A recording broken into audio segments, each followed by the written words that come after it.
And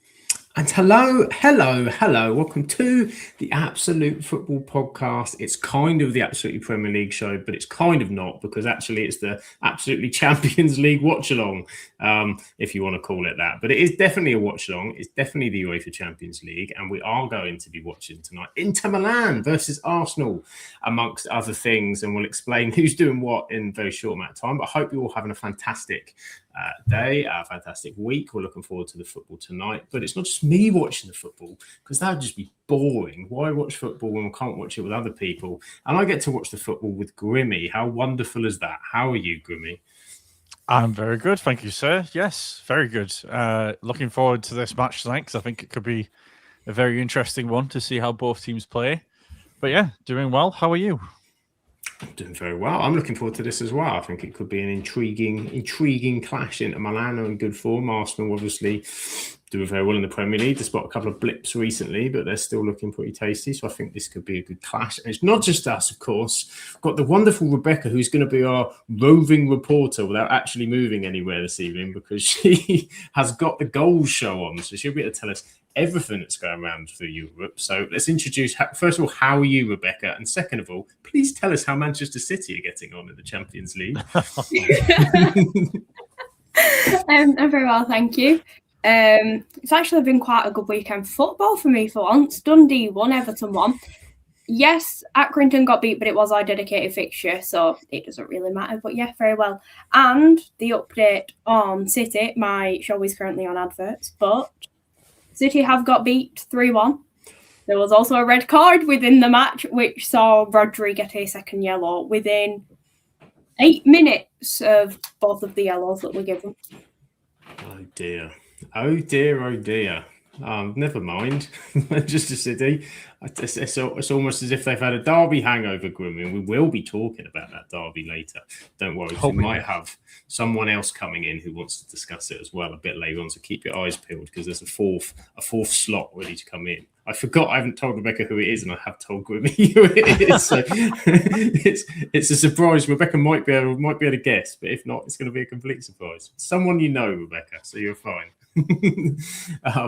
But yes, it has. Manchester City, of course, getting beat, but it's not just us. There's people in the chat. The wonderful Graham is with us. Good evening to him. He's keeping an eye on the Valley, because there is Championship football on tonight as well. Charlton 0, Derby 0 currently there, so all kicking off. Spinny fan Chris from all the way in Charlotte, North Carolina, which is fabulous. Can't believe you're not watching the Everton under-21s. I can confirm Rebecca did ask if we were doing the under-21s. Maybe one day we will.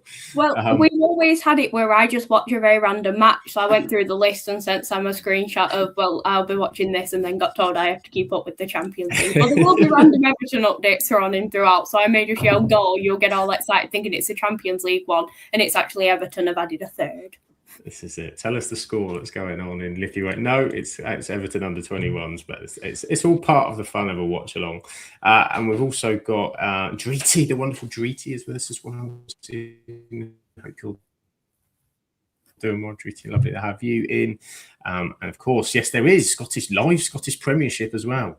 Livingston versus St Mirren going on as well. So I'm sure there'll be some updates on that potentially at some point. But yeah, Rebecca, you were talking about Accrington actually, and I forgot to mention to you the other week. I was trying to put some notes together for the lower league, and I thought I'd ask AI just, what happened in the FA Cup this weekend. Give me some, is there anything interesting for me to delve into?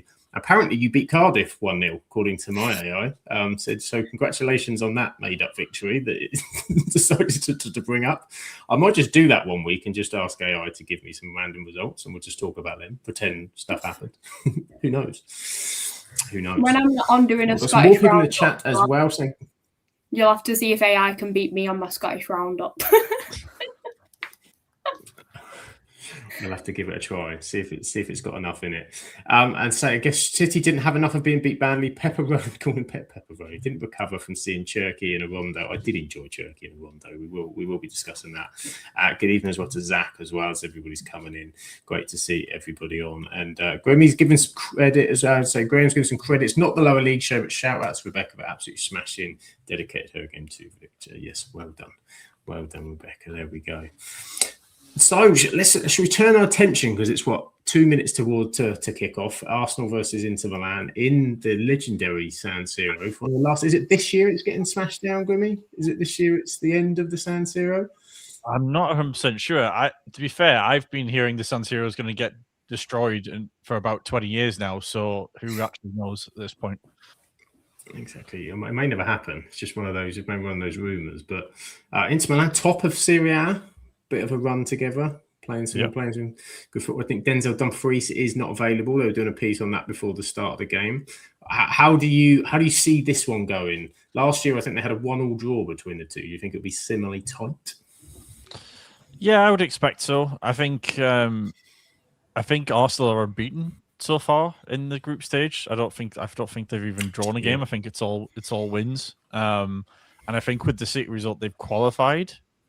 So they've officially got qualification in the top 8 with the City result. So who knows? I think it'll be a tight game. I would probably put it down as like a 1-1 or a 2-2. Because I think Arsenal defensively will be obviously as solid as they have been all season. But I do think Milan have weapons to hurt Arsenal. Be interested to see how it works out. It will be interesting. And I think you were saying it off air as well, Grimmy. Can we give some love to the Inter Milan kit, by the way? I think I prefer it with the light blue kind of touches and the sponsors, even to the white. I think that's I'm loving that. I'm loving the Inter Milan shirt this year. There is just something about an Inter shirt though. Like most years, they are probably some of the nicest shirts on the market. So yeah, they were showing highlights of a match between Arsenal and Milan in 2003, I think it was, and the old Inter Milan shirt was it was beautiful. It was something else. I've just seen that the assistant referee is called Bruno Jesus, which, funny enough, was what I was shouting after all of Fernandez's magic at the weekend, as he's in charge today. So Arsenal got a team. We've got Luis Skelly, Mosquera, Saliba. I'm turning, so I can't see the left side of whoever's on the screen. So Marino, Supermende, Eze, and they've got Trossard, Jesus, and Saka up front as a trio.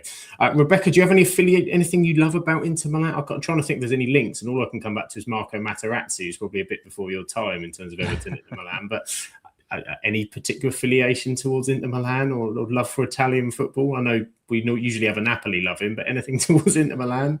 I don't really think so. They had Romelu Lukaku at one point, didn't they? Or am I getting my Milan? They did, correct. Yes, they did, yeah. Well, that could be a part of the affiliation, but no. To be right, it's going to say, I don't really pay much attention to the Champions League. Not for Everton. Accrington one day might be there. It could happen. It could happen. And we're being asked who we support and follow in the chat. Well, we've got a United fan in the chat, so you'll be happy to know. Myself and Grimmy are Manchester United fans. Rebecca, do you want to tell him who of the many teams you don't support? Probably be the easiest way to cover it. Well, Premier League is Everton, League 2, Accrington, and then my Scottish team is Dundee. Not United, just Dundee. The original and the best. And as usual, Grimmy, as we're both watching the game, do we need to tie up our times? Because Arsenal just had a decent chance for me. But I'm on 45, 46, 47. I'm on 40. I'm on a second. I'm a second behind you, Sam. Oh, we'll take it. We will take it. We don't need to pause for 20 seconds this time. No. What happened last time is somehow we were jumping ahead and behind. We couldn't work out that 1 minute would be behind and then would be ahead. I think we were in different time zones last time, so that could well get out of sync. But I was actually sat in my TARDIS. That's what it was. I thought as much. If there's a man for Doctor Who, Grimmy, then it's certainly you. And look at the love. Everybody welcoming some new people into the chat. We love that. Thank you for joining us tonight. Hopefully enjoying the community. And Arsenal starting really well here at the moment. couple of quick early attacks. How do you think, Grimmy? Obviously, with the Champions League, as you said, they've had a really great start to that. It's kind of like pressure off. It feels tonight because they've got that massive gap to get into the top 8 anyway. They've got a massive lead in the Premier League as well. Confidence is high. Okay, they didn't beat Forest at the weekend. Do you think this probably is a good time for a game like this? Yeah, I would say so, based on the fact that obviously they are trucking on quite nicely in the Champions League, and they've still got a decent tally of a gap in the Premier League. One thing I will say is obviously you want to try and keep that momentum going. So I think even a draw here tonight is a good result for Arsenal. I mean, it's a good result for most English teams that come to the San Siro. It's not the easiest of places to come to. I know Liverpool nicked a win when they came earlier on in the season, which I think we did a watch along for. Or maybe we had it on in the background whilst we were doing a podcast. One of the two. I think we did. Yeah, it was probably more the latter on my part. So apologies if I wasn't paying attention that night. But yeah, I think it's obviously it's a good time to play a good opponent, really, who as you said before, top of Serie A, and looking like the favourites to win that league as well. But Inter are looking for a result themselves because they've lost the last 2 Champions League games, so it's not going to be easy. No, absolutely. They want to make this top 8, which means you don't go into the playoffs. Obviously, in the second year of the new format of the Champions League. Goals going in elsewhere. Charlton have 1-0 down. Graham's behind a Gillespie OG. I think an OG should be called OO, really. We have a goal. It's a goal from Rebecca. Over to our correspondent. Live at the stadium. It is in the Leverkusen match. Olympiacos Olympiacos have taken the lead with Costinia getting the goal. Easy for you to say. From a corner. Oh, it's a decent header. Decent header from Costinia. 1-0 to Leverkusen. And do you know why that's good news, Grimmy? I'm going to tell you why that's good news. Because if we're looking at the Champions League through Manchester United potential top 5 eyes, Germany are the closest in terms of the performance to who gets that 5th place. And at the minute, there is Leverkusen and Frankfurt under threat of being eliminated from the Champions League early, which would massively help our chances of a 5th place. So that's a positive goal. That's what I'm going for.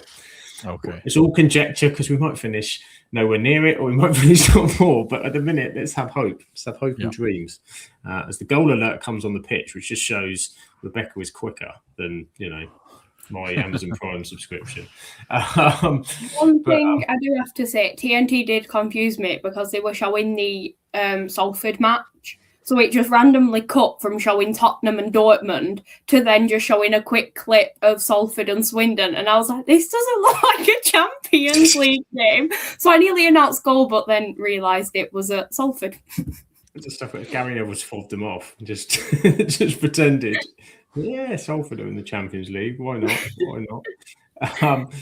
A question in from the chat. Do you guys think Arsenal can win the Premier League? I guess we all know I think they can.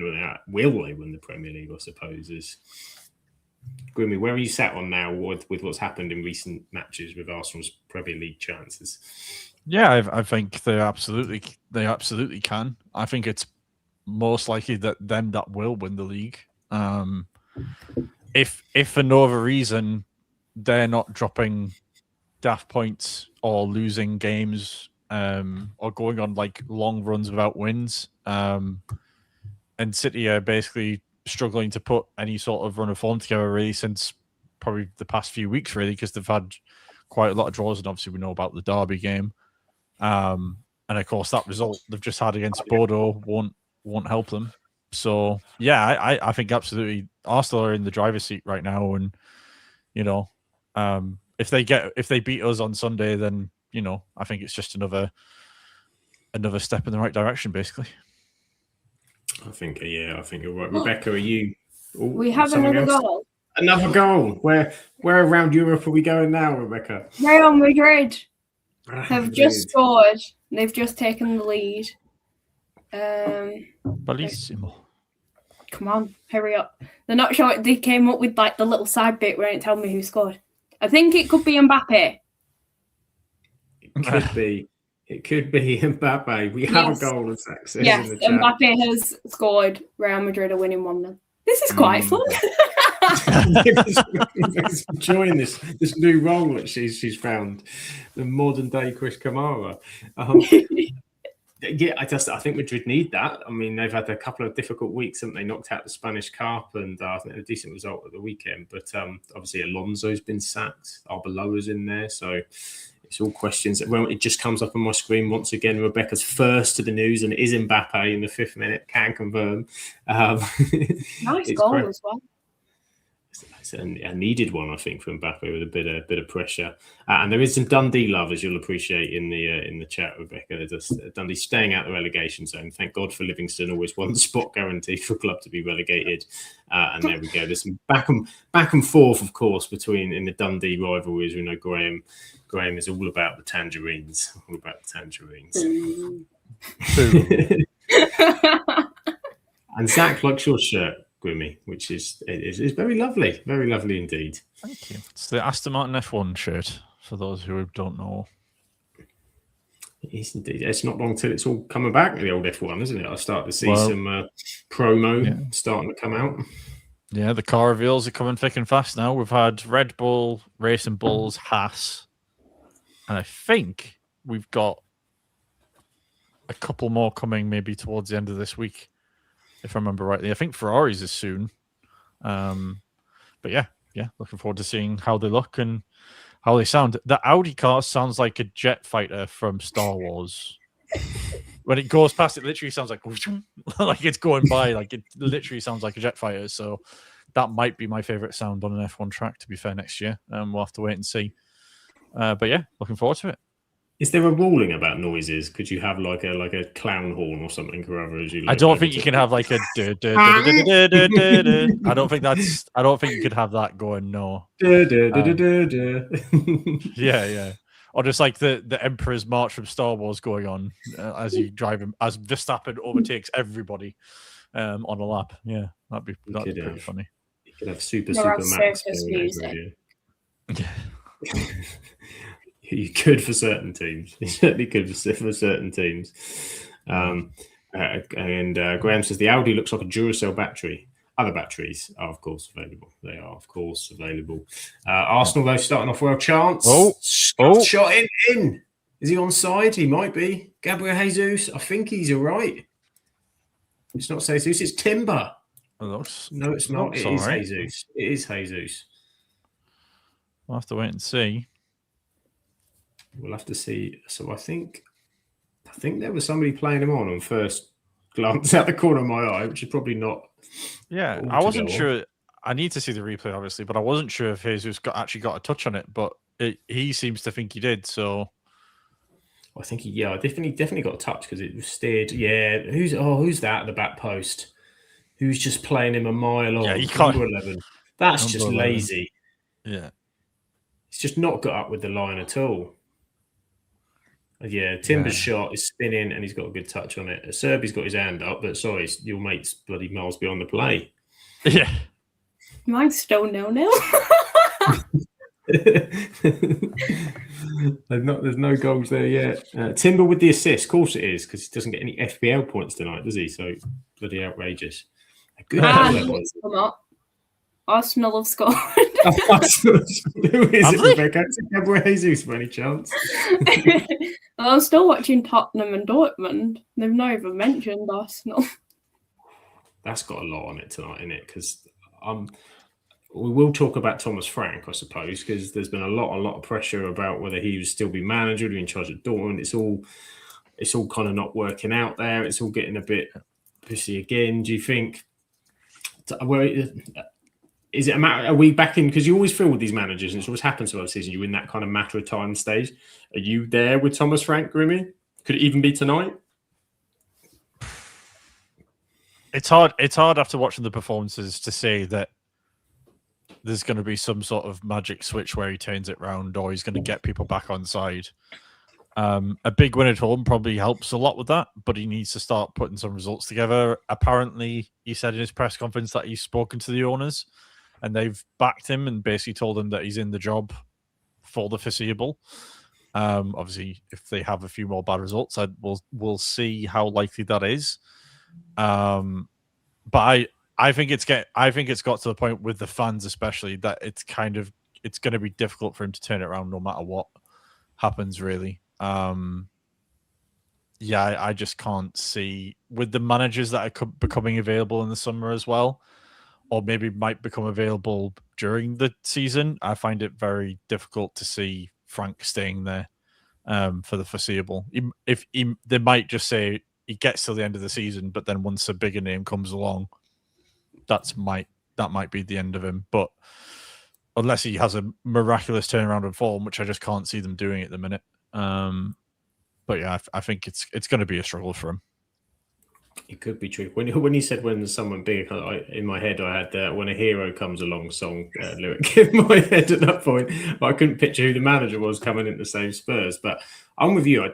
Tottenham need to have a stability and someone that they can work with for the long term and patience. It just isn't. It isn't kind of clicking and happening. And I don't know whether some of that is, I was listening to something today where they were talking about Tottenham not getting their number one targets in the summer. And therefore they've had people that are trying to bed in a little bit more. And like someone like, I think Conor Gallagher's like a great sign, great addition in there. But there's a question, is he exactly what they need right now? Should they be prioritising other stuff? And they seem to always have a ridiculous amount of injuries. Although they are 1-0 up against Dortmund, Rebecca. Has it happened? I've just scored. It's just come off on mine now. I didn't want to interrupt you. It's 1-0. Romero with the goal. A set piece comes from a corner. One of the players fluffs it, completely miskicks the ball, but it bounces well and he keeps hold of it. The cross comes in and Romero just taps it behind. Nice. Frank in, Grimmy. Frank in. It's all fine. Nothing to worry about. Everything's under control. Let's be frank, people. Let's be frank. Talk to Frank. And Spirit is telling me that Eastleigh are getting beat off Southend. Oh, lovely. It's a lovely, wet, cold evening out there in Eastleigh as well, I can tell you. So they'll be having a great time down there. Not surprising. They got smashed by Aldershot at the weekend, so things are not good. And Paul McCullum's left as well, so Eastleigh in their usual mid-table quagmire that they find themselves in at this time of season. But so yeah, goal for Spurs. Spurs are 1-0 up. We've got Real Madrid 1-0 up. We've got Olympiacos 1-0 up, and we do have Arsenal winning at Inter. I was going to go on to as well. I'll come to you, Rebecca, with this question because we know Simon is not in at the moment, but he's a big Victor Gyökeres fan. If Jesus starts scoring and does it put pressure on Gyökeres a little bit? It could well do, but I feel as though I can't really see him being taken out the team. He's getting a few goals here and there and he's doing quite well. And I feel as though it'll be interesting to see, but I don't feel as though there's going to be much competition for that spot. But I could be wrong. It could be not. It's Inter Milan breakaway down the right hand side, looking for the ball across. That's rubbish as well. Number 11's having a stinker. He is, isn't it? Who is it? I should have the team up really, but I'm running out of bandwidth on everything, so I'm trying not to have too much open, to be honest. Was that an update, Rebecca? Because you said something there. Tottenham have a free kick, but they've not done anything with it at all, and it's been a bit of a stinker. It's Luis Enrique, number 11, Grimmy, who currently on the ratings I've got is playing at 6.1. He should be in Lisbon right now, managing PSG. Well, hey, should be. He should well be. And Lautaro Martinez is at 6. I don't think he's had any touches yet. No, he has had 10 touches. Tell a lie. 0 to 10, like that. Just 10 touches, like that. Just quick keepy uppies. As Graham says, Soccer Saturday will be watching this, thinking this is how we need our programs to be going forward. Imagine that. There'd be people going, "You're not telling us any scores. You're not telling us what's going on." It's an absolute watch along. It's a very specific kind of watch along. But let us know, say, particularly the regulars in the chat, what you think of us doing, because we've been discussing for a little while on the Tuesday, because we can talk Premier League and we can go kind of around the houses, but we're finding that there's big Champions League games and stuff happening usually on a Tuesday, which is kind of quite relevant to talk about, and we kind of would like to watch it as well. So if you prefer the watch-along style, because we're still just chatting what comes up, aren't we? And we will be chatting the Premier League. So, you know, the plan is potentially, as we get particularly further into the Champions League and we get some Premier League Tuesdays, etc., that we might do a few more of these. Building up to when, have you heard Rebecca? Grimmy said he's going to do all of the World Cup games over the summer in watch-along format. He's just not going to, he's going to give up sleeping for 2 months. There will be crates of Monster arriving at my door early June. I'm looking forward to him covering Austria-Jordan at 5 a.m. in the morning. Absolutely smashing it. Oh. This is what all your WWE years have come to, Grimmy, you see. Training I have some bad news for Rebecca. What? David Ornstein's just reported that Jack Grealish faces months on the sidelines with a suspected stress fracture. Oh, I read that like hours ago. Everton put. Oh well, it's just came up on my feed. Don't worry about it then. Everton announced it. They said he's still with the minute. Oh, what a goal! What a hit! Belter. Sorry, Rebecca, we will come back. There's been an equaliser for Inter Milan. They had a half chance on the edge of the box. It was blocked, and it's been lashed into the top corner. There's been a goal, Rebecca, at Inter Milan Arsenal, just in case you didn't know. Yeah, it's come up on mine. It has indeed. It's an equaliser. I can't see who it is at the minute. It's number 8. I know that much. It came into it got blocked. It's a good tackle. He did well to get back up and feed it, to be fair. He did. Oh, who's that? Was that? That's a lovely finish. He's got to get out quicker. Zubimendi's got to get out and block that for me. Sucic. Zubimendi there, he kind of went and stopped and turned his... If he'd have just flown himself at that, there's no way he's getting that shot off. Just gone full-on eagle. Just spread himself. He just sort of... Yeah. As we found out at the weekend, Grimmy, the importance of pressing defenders. Yes. I'm all about pressing defenders at the minute. I want them on people. Closing that space down. Don't let him get a crossing. Don't let him get a shot. So, like I said, we're going to change it from we have a goal to Rebecca, I think we have a goal. There's goals going in everywhere. VAR check at Tottenham. I'm not sure what for. Potential penalty. Eze's just smashed one wide as well from difficult swinging strike. Potential penalty going on there. We've got a goal in the FA Trophy. Woking a 2-0 up against the FA Cup legends Macclesfield. Check over. It would have been a penalty for Tottenham, but I think it's Joe Bellingham. Ball comes up and it like hits his arm, but it's on the edge of the line, and his arm it's not natural, but it's more natural than it could be. It's not like a Jake O'Brien playing volleyball the other week. It's a kind of not. I say Twisted said that goal gave me hope for the weekend. Of course, Manchester United play Arsenal. I could just see Kobe Mainu running onto that, Grimmy. Yeah.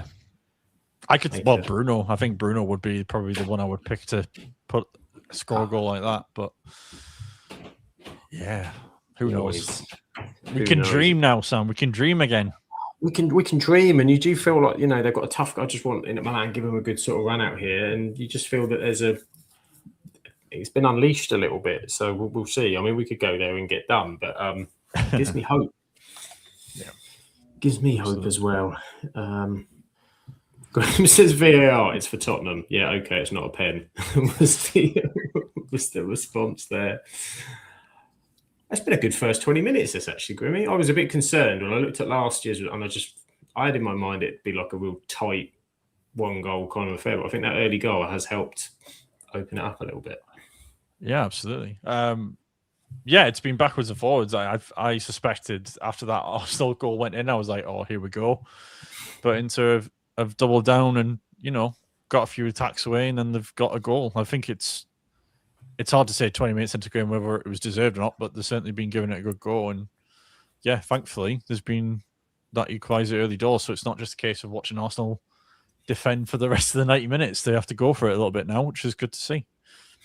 It certainly is. It's going to be very exciting. I was hoping to have some updated like score graphics we could put on tonight, but as I do it on Adobe, I was finding that Adobe wouldn't open while I was having the stream open, and I thought updating it, I'm going to crash everything. So we'll just have to tell you what it is. I can always put on a ticker in a bit if you really need it. Zach's talking about Man City today. Said it was like watching paint dry. All respect to Bodo for winning. They were back to passing up, easy shots to play into Haaland, and zero defensive recovery after lots of possessions. Lots of teams, to be fair, struggle going to that Bodo because they've still got the artificial pitch out there as well, and it's freezing cold in Norway as well. Spurs went there in the last year's semi-final and played really well, but I remember them being a night Europa League. They had a really good home record, I think, last season. Yeah, I mean, to be fair, I think it's the first win this season they've got in the Champions League, so they've obviously struggled themselves in their own turf to get anything. But yeah. Something seems to be going on with City. I don't know. I don't want to be Mr. Tinfoil Hat conspirator here, but I just wonder if something's being said in the background about Pep and his future, and maybe this might be his last season, and maybe this is why we're starting to get a bit of a wobble. Because I always remember when Fergie said, I think it was like 2001, 2002 season, he said he was retiring after that season, and we just basically we just fell off and we didn't really look like the same United that we'd always been. So I just wonder, again, tinfoil hat conspirator here, but I just wonder if something's going on there maybe with City and always maybe not as well as it seems. I think there's questions, isn't there? He's certainly starting to talk about the end, etc. But then you look at what they've done in the window, and Semenyo and Gueye, that doesn't sound somebody that's just going to settle on, or whether they're just doing that because this might be the final throw of the dice. And just be honest, before the weekend, they'd looked pretty okay recently. And it's just every time Arsenal's game was after theirs, but every time they seem to play after Arsenal, they've not quite taken advantage. But we have something very, very exciting because we're about to add a fourth member to this watch along, which I'm more excited. Rebecca's not sure who it is. It's the wonderful, the super legendary. Dun, dun, dun, dun, dun. Charles is here. Hey! Hello. There she is. How are we? How is everyone? Very good. How are you? Very I'm good. good. I've got mini eggs, so I'm fine. Oh, hell, there we go. Do you want one? Yeah, pass them around. I mean, yes, but the delivery might take a while, I think. I thought I'd bring snacks. Bring snacks. It's a watch along. It's a must snacks. VAR at Tottenham, potential red card, and the ref has been sent to the monitor. It looks like a Dortmund player could be being sent off here because the Tottenham player just led on his back. Oh dear, we've got Rebecca on the goals a minute, Shah. She's around the grounds in Europe. She's doing all the around the grounds. Ooh, I've got the Arsenal game on. You've got Arsenal. We've got Arsenal on as well.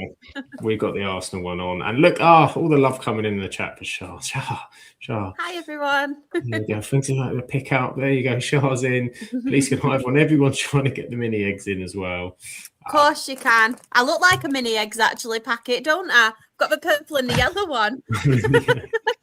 You're like a walking sponsor. What advertising? Yeah. Imagine if we could get a sponsorship with mini eggs. Oh, sponsored by mini red eggs. Card.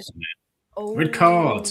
Yes, number 24 for Dortmund, I believe it is. If he turned around, I could read his name, but he's not turning around.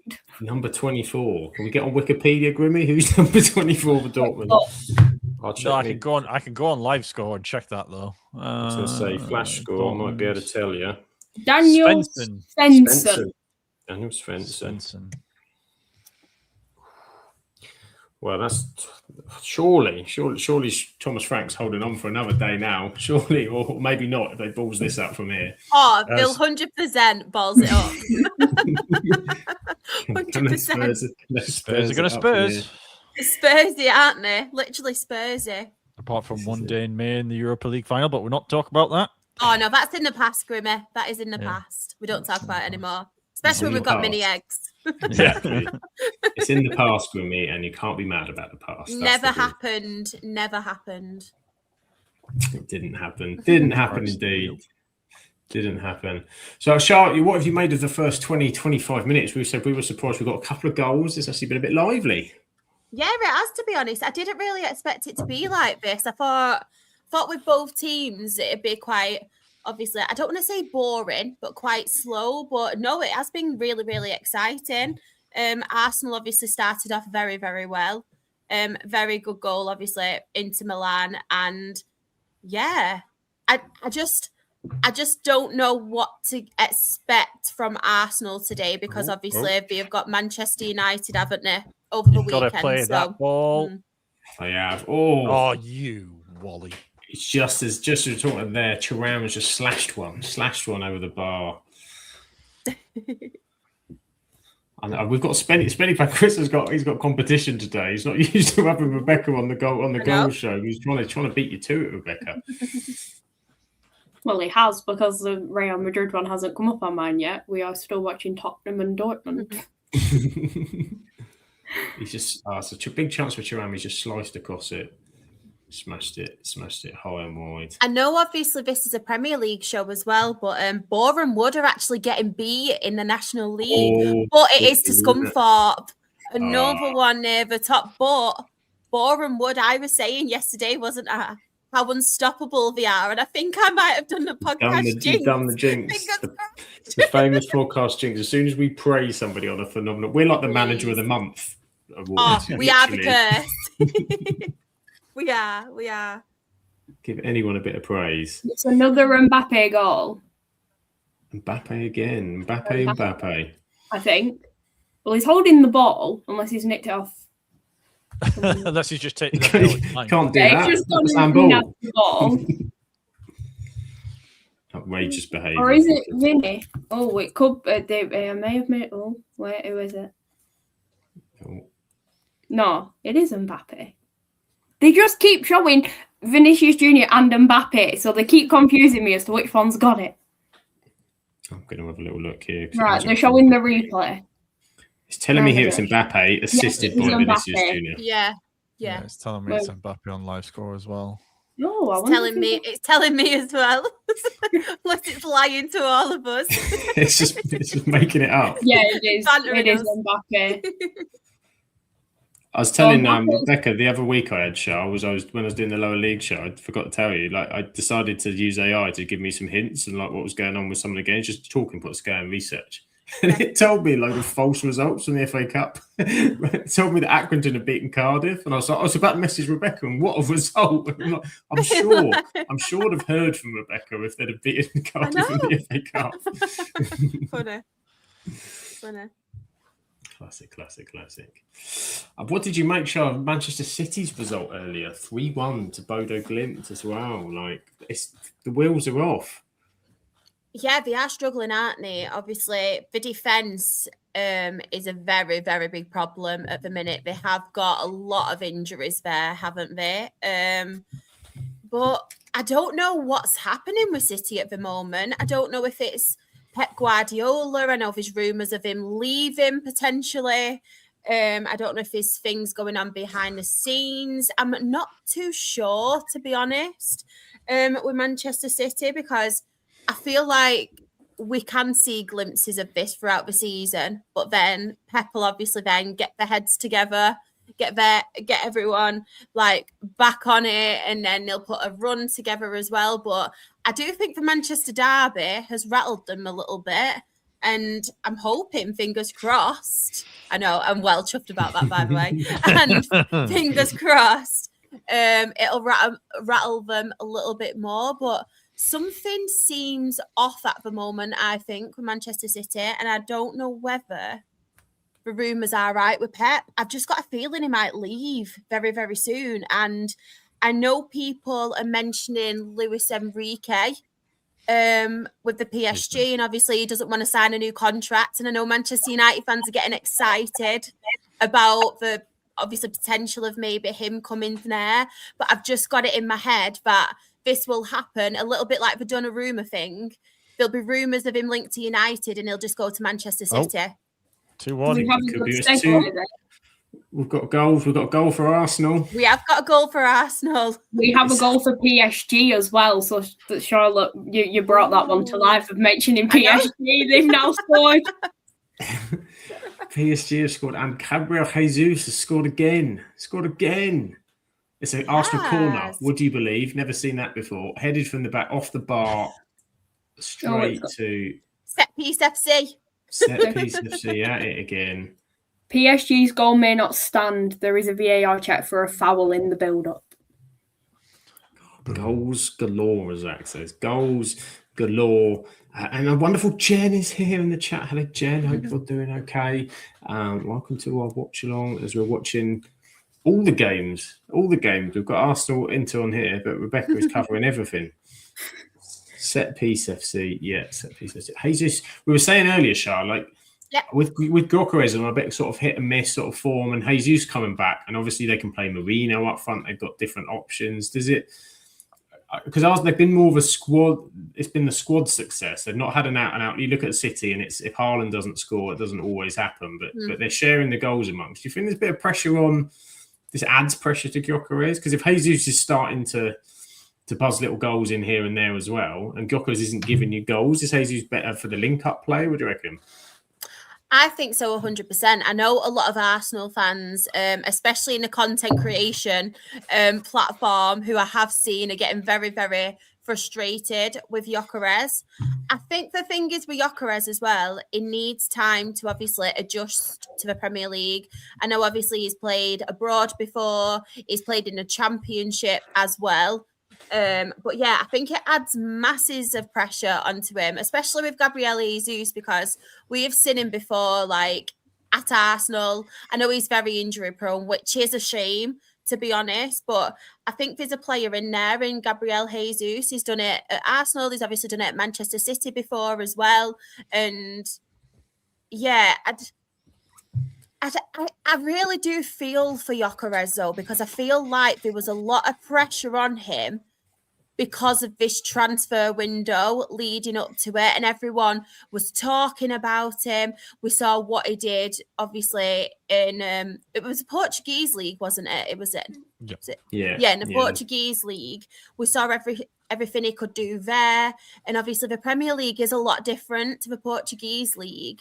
And I think just everyone talking about him, everybody just invested in the summer. Where will he go? Will he go to Manchester United? Will he go to Arsenal? And then all these other clubs interested. And I just feel like that's put a lot of pressure on him as well.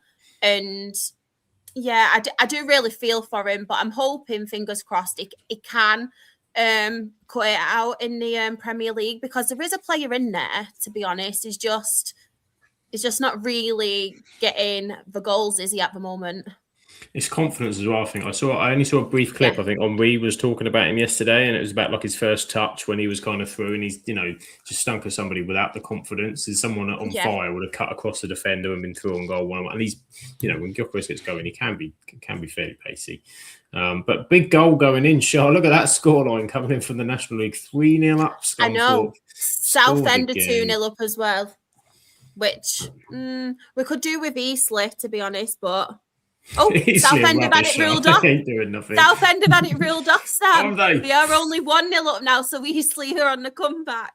This is it. You see, it's wet and rainy out there. Anything can happen. It's cold and wet down in Eastleigh. Difficult place to go any time of the year down the Silver Lake. And that it will just be a lake, shows our jinx, though, doesn't it? That jinx with Boreham Wood is actually at the moment happening. I hope I'm a big mouth, but it's actually worked in a good way for once. It's done the business. It's potentially done the business. No. A little update.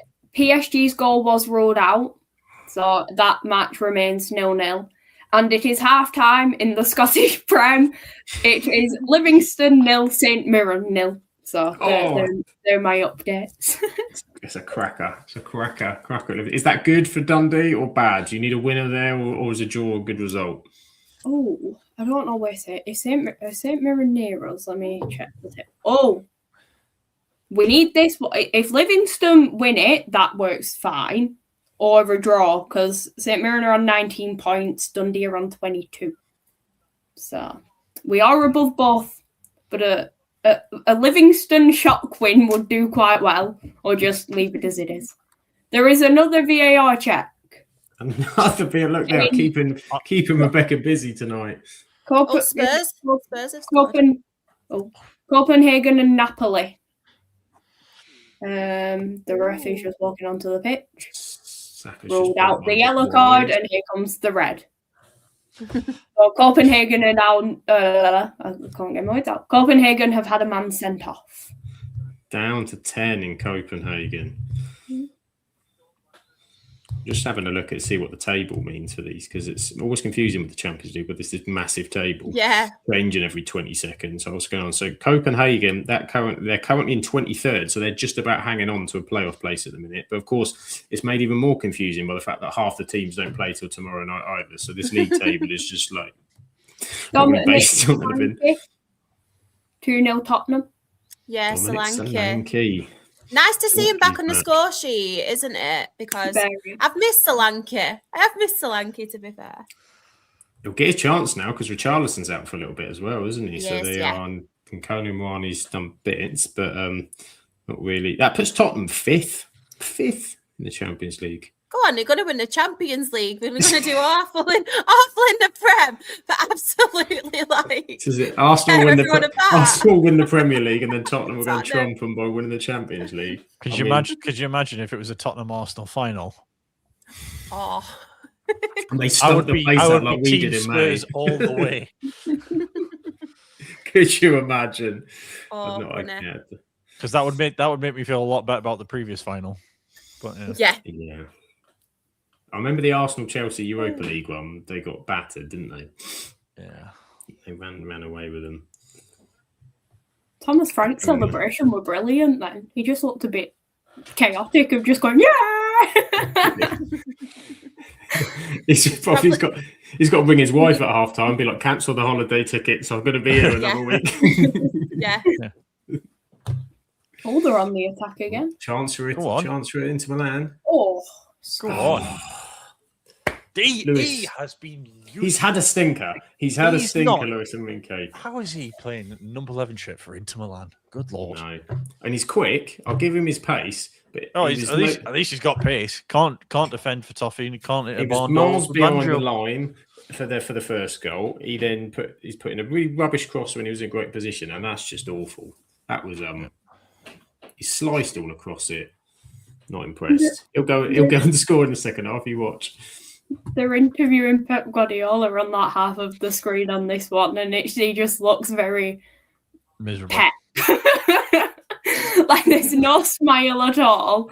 He just looks like he's contemplating all his life choices while I can't hear a word he's saying, but it doesn't look like he's having a fun time. Well, he's in freezing cold Norway. He does look quite cold. He must be a bit concerned because that result off the back of the Manchester Derby one, like the Derby one's going to kick them, but like that on top of that will be a real worry for him. Wouldn't it be banter if Wolves beat him as well on Saturday? Oh, that would make my life. Oh, if your Rochdale boy turns up, Mane turns up and just turns them to pieces. He's been great. He's Mancunian as well. Yeah. He's Mancunian. He'll be well up for it. Oh, that would be quality. That would be quality. I'd actually get a Wolves shirt with him on the back if that happens, just to trigger everyone. Well, to trigger the few fans that Man City have. Oh. And I'm back. sticking the knife in. I can say that because I have family who are Man City fans, so they can just come for me. They can join the drama, and it was Thomas Delaney, Sean says, was the man sent off for Copenhagen. McTominay scored. Of course he has. Ballon d'Or Scotty. The fact he wasn't in the top 10 for that Ballon d'Or vote is absolutely criminal. It's horrific. I cannot wait to see him in the World Cup. He's going to be in that group as well. I'll be watching him 2 o'clock in the morning. The same. We'll be doing a watch along for that. It's so funny because the Scots will be watching us like hating us, wanting us to go out, and we'll be going nuts for Scott McTominay. I don't care about this England Scott thing. I'm all about Scott McTominay and a man that we are very sad about today, Big Shanks, but he will be back for the World Cup. I was just about to say, is it true that he's injured? Yeah, he's done his hamstring. Yeah. It's a good goal from Scott McTominay. They're just showing it now. from a It's corner. always. Was there any doubt? And this is a man who scored a bicycle kick in that crazy qualifying game, didn't he? It wasn't even the best goal of the game. I love McTominay, honestly. He's Yeah, so I think- quality. Shankland, is it like 6 to 8 weeks he's out for now? Such a shame. Poor Such Bammy. a Oh, shame. Lautaro Martinez. What is he doing? No, nothing. Yeah, it's a shame. But saying to Rebecca, maybe he gets that final run. Do you know what I mean? He'll have a little break. Just when the title race is keen, he comes back like a bit like when John Cena came back in the Royal Rumble all those years ago. People would think he'd be out for ages, and then Shanks just comes on out of nowhere. Wins Maybe the Shanks is in the wins Royal the title. It's a really nice header from McTominay. Just beats the defender, loops it over. What a player. What a player that The guy World is. Cup march is on for him. Love how Trossard's going down from a foul from his own player. Yeah. We did get a kick on the back of the calf. Nah, tis but a scratch. Don't talk about own player fouls when I'm on the podcast. We all know what happened with Everton and their own players. Still not recovered. I don't remember, Rebecca. You have to enlighten me on that one. Yeah. I don't think I've seen 3 more peculiar red cards as I have this season for Everton. You have Idris slapping Keane, then you've got Dewsbury Hall being sent off for pulling her. No, that was Michael Keane. Dewsbury Hall got. Did he get? No, he just got banned because he took a free kick too quick in the Merseyside derby, and it added up to 5 yellows. So you had Keane pulling her, and then Grealish sarcastically applauding the referee. I had both of them in my FPL team. Both of them. It was quite funny when we went to Everton and Sunderland. Michael Keane's box was like in the exact same area that we were. Oh. So I just turned around before it matched. I just got to my dad, Michael Keane's up there. It was quite funny. It's just been a good save from David Roy there. Yeah. Double save. I did have to chuckle when I opened my TikTok, and the first thing I see is Shaw looking My absolutely face. raging, saying, "I'm quitting FPL. I'm retiring. It's over. It's done." I'm like, okay. The amount of people who are actually invested. It's actually like they're like, "Oh, how's your family FPL league doing?" And I'm like, "Yeah, they're doing great. I'm not." Yeah, the league's doing We don't great. talk about it. Yeah. Inter Milan pressing a little bit as we're getting not too far from half time. Well, here we go. Enrique, I thought he was going to shoot. Cross it in. Oh, what is that? He's just stuck with the old leg. The old leg. No one went for the header. That seemed to be the problem. It did make me laugh before, though, when they showed the comparison at the start of the game between Arsenal's summer spends for like the past 5 years and then Inter's. It was like double the amount that Inter had spent in transfers in the past 5 years. It was like 900 and something million that Arsenal have spent, and then Inter have spent just over 400. It's crazy. It's mad, isn't it? Because we watch the Premier League every week, you almost like forget, don't you, how much of a chasm it's caused with the rest of Europe. Like, remember, they were the giants. Inter Milan, Juventus, and that were giants. There was, best players in the world didn't necessarily always play in England, and it was. Remember that Juventus team had like Zidane in it and Davids and Del Piero, and you're always going to get your home legends, but that gap is just so it ends up players seem to go there to either rejuvenate their career now or kind of towards the end, or we tend to let people go to Italy and they sort of rejuvenate themselves. I think Mkhitaryan's still in this Inter squad somewhere. Well, he left us about 6 years ago. We've had Ashley Young go there. We've had Mkhitaryan obviously go there, and then Darmian was playing for them and played in the final of the Champions League. Yeah. So, yeah. And then we've got Højlund and McTominay at Napoli. Yeah. Chris Smalling went to Roma. Classic. Yeah, we did. And he turned into like an absolute unit.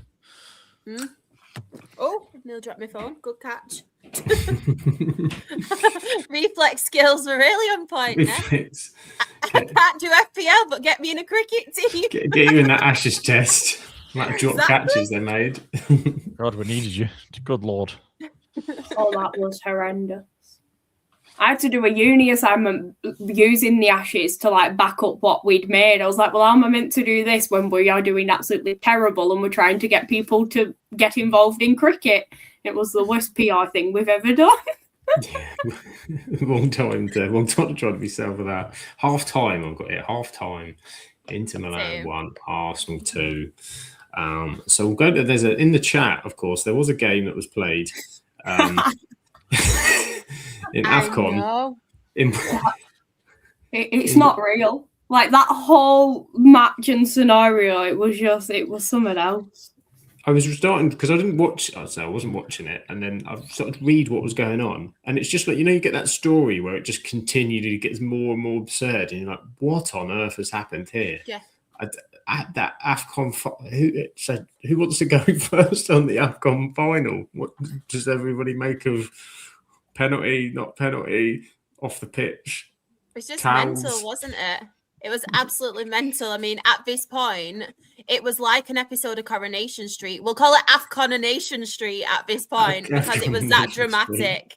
It was that dramatic. It was only missing Roy Cropper in the local It was cafe. only missing Roy Cropper, yes. Can we just first and foremost talk about that referee? Because that referee, something was dodgy there anyway from the start with that referee. And some of his decisions were absolutely shocking.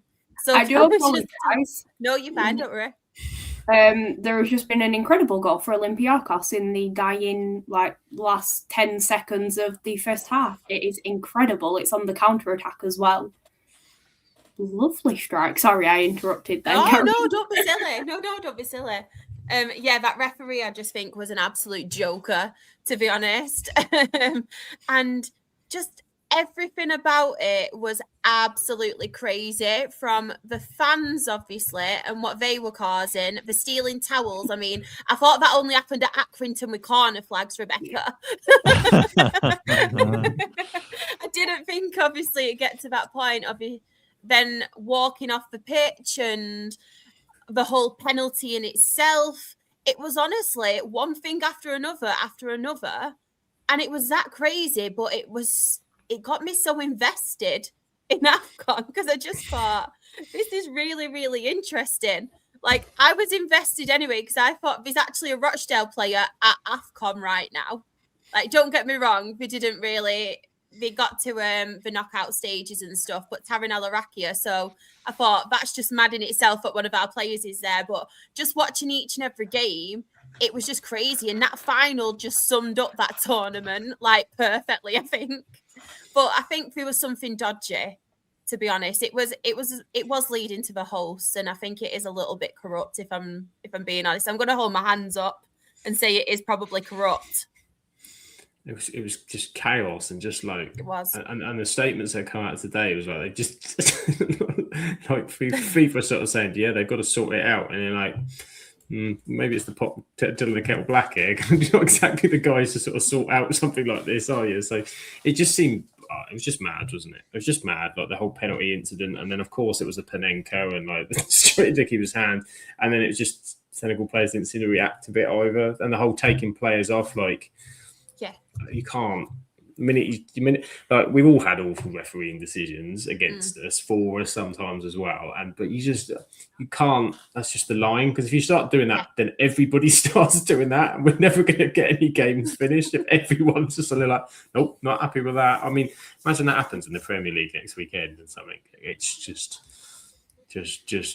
chaos. And then what about the towels? The most important thing. I know.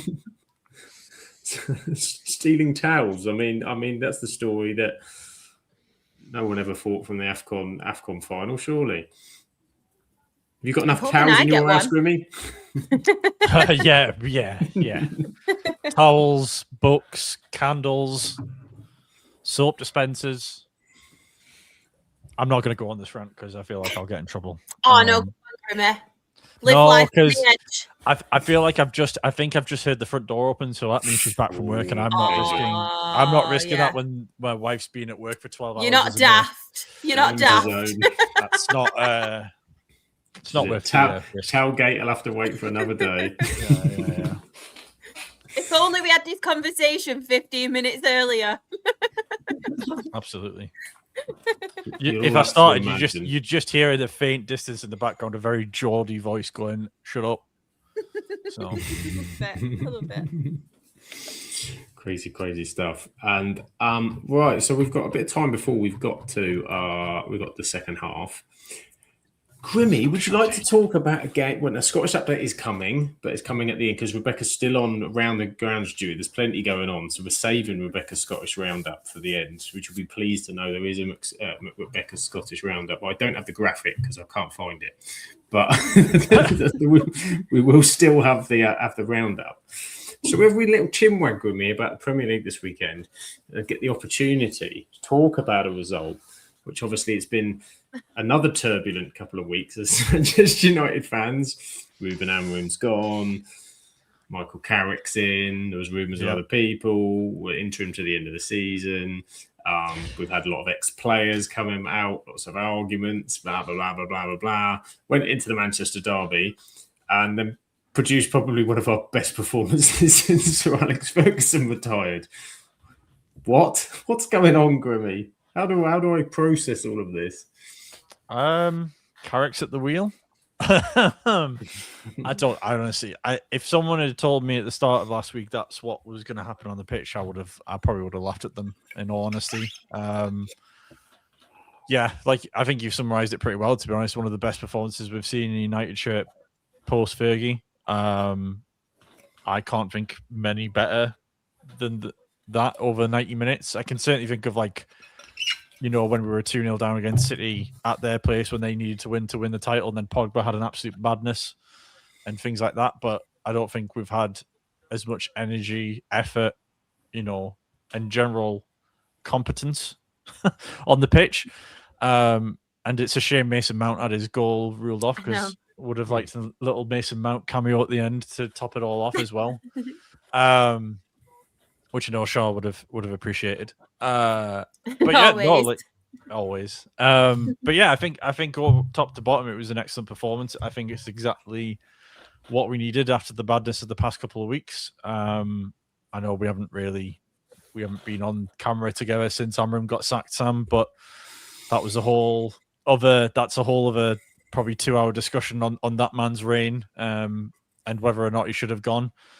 But yeah, if someone had told me after 3 days of training Carrick could get that out of the players, I wouldn't have believed you.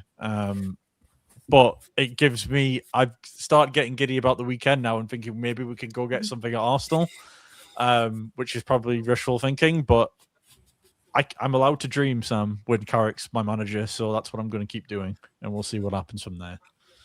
We are allowed to dream, and I think because something good's happened, you almost want to hold on to it for as long as possible before the inevitable downfall of something happens. And it's already kind of half happened this week with Scholes and Nicky Butt having an argument with flipping Lissandro Martinez. Can you not just let us have this for a couple of days before we've got to get into all the bickering and the nonsense? I'm with you. It was a really aggressive performance, I think, but in terms of the one thing that's been winding me up watching them in recent weeks, even on Fletcher a couple of weeks ago, just the lack of energy and getting out to players and shutting balls down and cutting passing lanes out and doing the basics defensively, because United are so good on the counter-attack, and it does two things. One, it stops teams scoring basic goals where we're not blocking crosses or whatever. But if we can also then nick the ball off of them, we're very good. The transition, it's always been a United thing. And that Mbeumo goal was a United-style goal. That's when people talk about it. It was just the pace of it, the intelligence of Fernandes with the pass, brilliant first-time finish from Mbeumo. It was just... and I say it was 2-0, but and the 3 goals that were disallowed offside were all offside, but all marginal ones. So that tells you that you were kind of constantly pushing City. It wasn't it wasn't almost because of the offsides that were scored, if you see what I mean. It was just showing how many times that we were causing problems and getting in. And Donnarumma was having an absolute stormer as well prior to when we scored. He was. And he did kind of feel is this going to be one of those where it's just not going to go for us? And then City will, but City just didn't react, didn't seem to have anything, and we just, maybe some of this is where we're not playing as much as well, so we looked a bit fresher. But then again, Mbeumo and Ahmad had just come back from AFCON, and they didn't look fatigued at all. They looked really good. So I'm with you, Grimo. Just taking the positive out of it.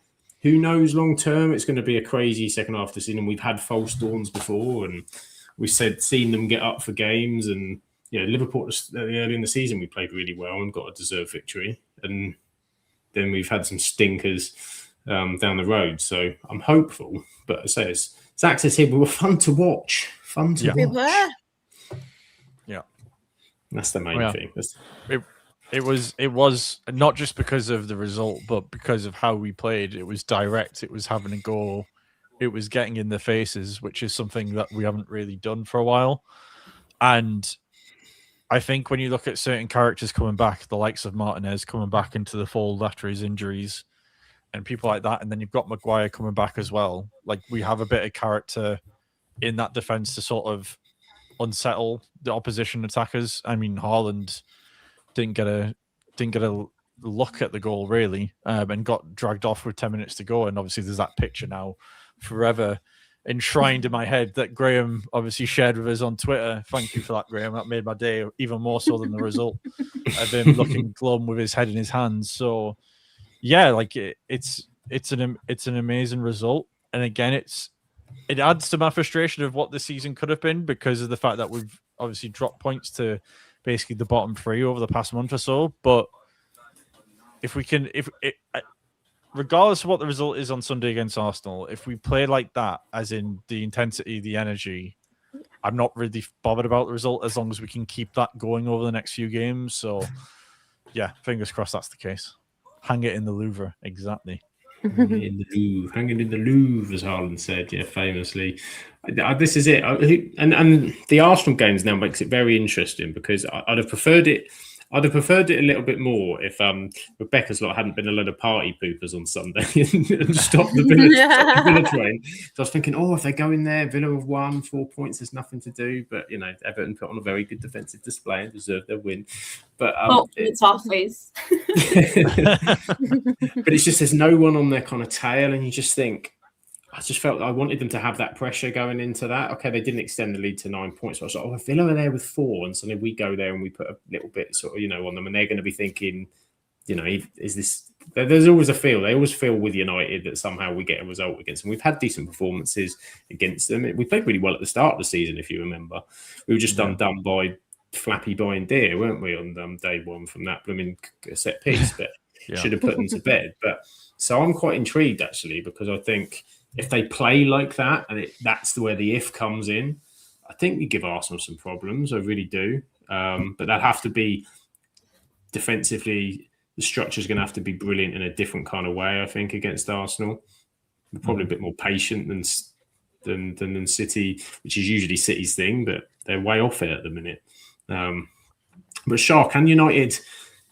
Are we right to think, can this be the one? Can this be the turnaround? We start to see some more performances. Carrick seems to have the positivity, at least in the early days. Can they carry it on? I 100% think so. And do you know why I think it is? Because Michael Carrick, he made it simple. Ruben Amorim overcomplicated things, didn't he? Michael Carrick just made it simple. Like, the players he played on a day, the formation. And I feel like with Michael Carrick, he brings a calm to Manchester United. Like, he's very calm when he does his interviews. And I know he's had issues with Roy Keane in the past, hasn't he? Where Roy Keane's been like, he needs some personality. But I think Michael Carrick is so placid and so laid back, and he just brings that calmness about him. And I think that is definitely Manchester United team need, especially after everything with Ruben Amorim, because he was more outgoing. We saw obviously his passion, but with Carrick, he kind of is quite mellow, isn't he, in that matter? And I think with Michael Carrick as well, there's a lot of positives to take from it because I know him and Kieran McKenna were more of the tactics and the tactical mindset behind Ole Gunnar Solskjaer. When Ole Gunnar Solskjaer were obviously in charge, it was more Carrick and McKenna working on the team and things like that. And we've seen before with Michael Carrick, even as a player, he's got the intelligence, hasn't he, up there? And he just makes everything so simple, and he's so underrated, Michael Carrick, and he just makes everything flow. And I feel like this is definitely what this squad need at the moment, especially because you've got someone there who knows what it's like to be in their shoes right now as a Manchester United player. I know obviously they weren't as much like going on ownership wise back then as there are now, and some of the decisions and how hostile it is. It wasn't as bad back then, but he knows what to do. He's got that. Obviously, a lot of people in that dressing room look up to Michael Carrick. He's obviously won with Manchester United. He has the right mindset. So I can't see why this isn't going to work at the moment. I don't know, obviously, if it's going to be a long-term thing, but I think right now bringing in someone like Michael Carrick is 100% the right decision, because like I said, it just brings a calmness to it, what they need. And bringing Steve Holland in as well, I think, has been an exceptional decision from, as you said, about getting that simplistic message across. Because everybody I've heard of Steve Holland says he's a fantastic coach and he's very good at getting a message across. And obviously, they've only been there like 3-4 days, so it had to kind of be simple to how to go about it. But so I think his experience and his additions, I think, could be really good as well. Don't know a lot about Jonathan Woodgate as a coach, but obviously was an exceptional defender before he kind of had the injuries or whatever. So he's sort of a new egg in there. You've obviously got Johnny Evans back, which is always lovely to see. If Johnny Evans came back to do anything, I'd be well happy with just him being around the club, because he's, when they were sort of giving him, what's Johnny Evans done? He's not going to cut. I love Roy Keane, but it's Johnny Evans. It's Johnny Evans. Let him do whatever he wants. Let him come back. He's a legend. He's a legend of the club. Rebecca's even in the chat giving us goal updates. Livingston scored. The dream is happening, Rebecca. The dream is happening. Yeah, I didn't want to interrupt because there's an Everton under 21 update that I also commented because you were on about United. Rebecca's keeping everybody going. I think I did see it. Are you 5-1 up? We won 5-1, so quarterfinals, here we come in the International Premier League Cup. Oh, fancy. What a title.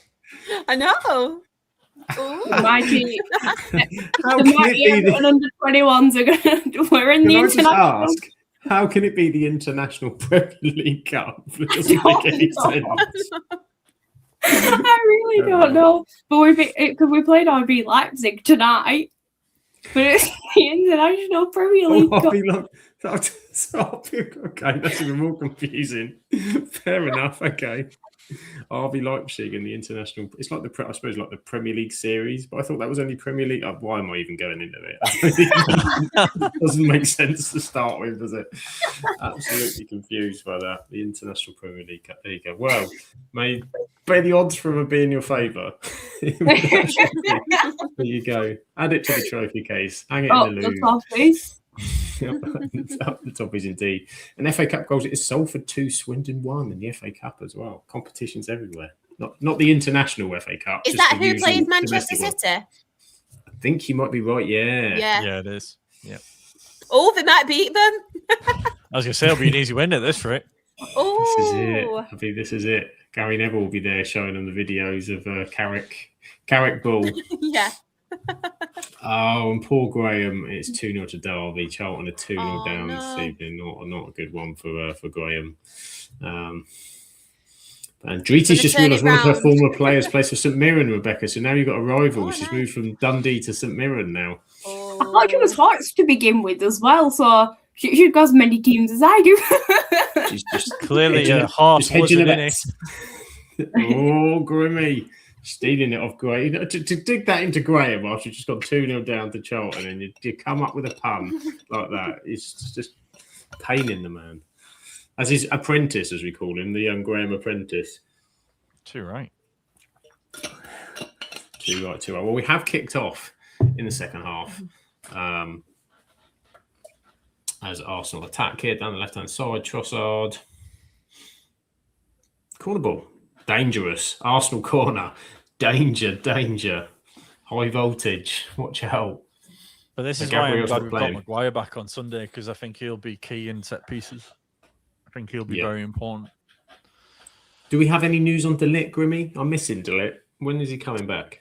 I mean, I don't even know what he's injured with at this point. I've heard he's got an ankle problem, a back problem. I don't know. I honestly, I've got no idea when he's back, because originally when Amorim said he was out, I think it was early December. It was only a couple of weeks, and then we're nearly 2 months later, and he's still out. So it's obviously a lot more serious than they've let on. So It's not Poodles. Villarreal are beating Ajax 1-0. Villarreal. Villarreal, the Yellow Submarine. Mm. Remember from our European roundups. Who's the scorer, Rebecca? Shall I find out? And let's have a look. Let's have a nosy. I probably can't pronounce his name, so I'm not looking. Ready for this one? Tanitalua Oluwaseyi. Oh, what a lad! He is. That's the guy. What a lad! What a guy! Oh, what a hero! Favorite. I can't remember his name. What a guy! What a lad! We'll call him lad. What a lad! I think you got it down back, aren't you? Doing the business. Oh, not at all. Oh no! It's under review, Shah. It's under review. Oh no! They are VAR in it. Come on, you can't do that to the lad. He'll have his title. Can't do that to who? Sorry, Sam. The lad. Is that what we're calling him? Is it? Yeah. What a lad! What a lad! What a lad! The little sub, yellow sub. Unless he started, I don't know. Sometimes I forget where I am and that I'm live on YouTube. Happens a lot, to be honest. And Twitch. We are, yes. I forget we're on Twitch. I think someone does watch us on Twitch. We do have a watcher on Twitch, but I forget about Twitch. Oh, What's the thing, wasn't it? Truro have got it back. Oh, Truro there's got it some back. things going on. Yeah, Truro are 2-2 with Ratcliffe. We've got it back. That's not good considering we play them on Saturday. Might give him a bit of confidence. And I'm surprised. Is Chris in the chat because Spennymoore has scored? He's indeed. He says, "Holy majoli, Spennymoore 1, Chester 0. Get in, get in." It's the indeed. only time I'll be happy about Spennymoore scoring a goal. Oh, chance stole Eze. Jan Sommer. It's a nice goal if they do nick it. It'll be quite mean on the poor lad. Poor lad. What a lad. The lad. And what a lad. Tanitalua Oluwaseyi, who has been, he joined from Minnesota United, of course, in the summer. Try saying that 5 times quickly. Yeah, who's 10 goals in 24 games for Minnesota. MLS legend. Why he's a lad. Why he's a lad. This will be his 3rd goal. We got 2 in the league, 3 in the Copa del Rey. It has been given. Ta-da! Get in, lad. Go on, lad. Get in. Oh, Rebecca, don't do this to us. Well, it's the rest. Could be not. Don't take the BL, but it's saying yes here. It's saying yes. Yeah, he put his thumbs up like he was quite happy. But then he may have just been trying to say to the ref, give me my goal.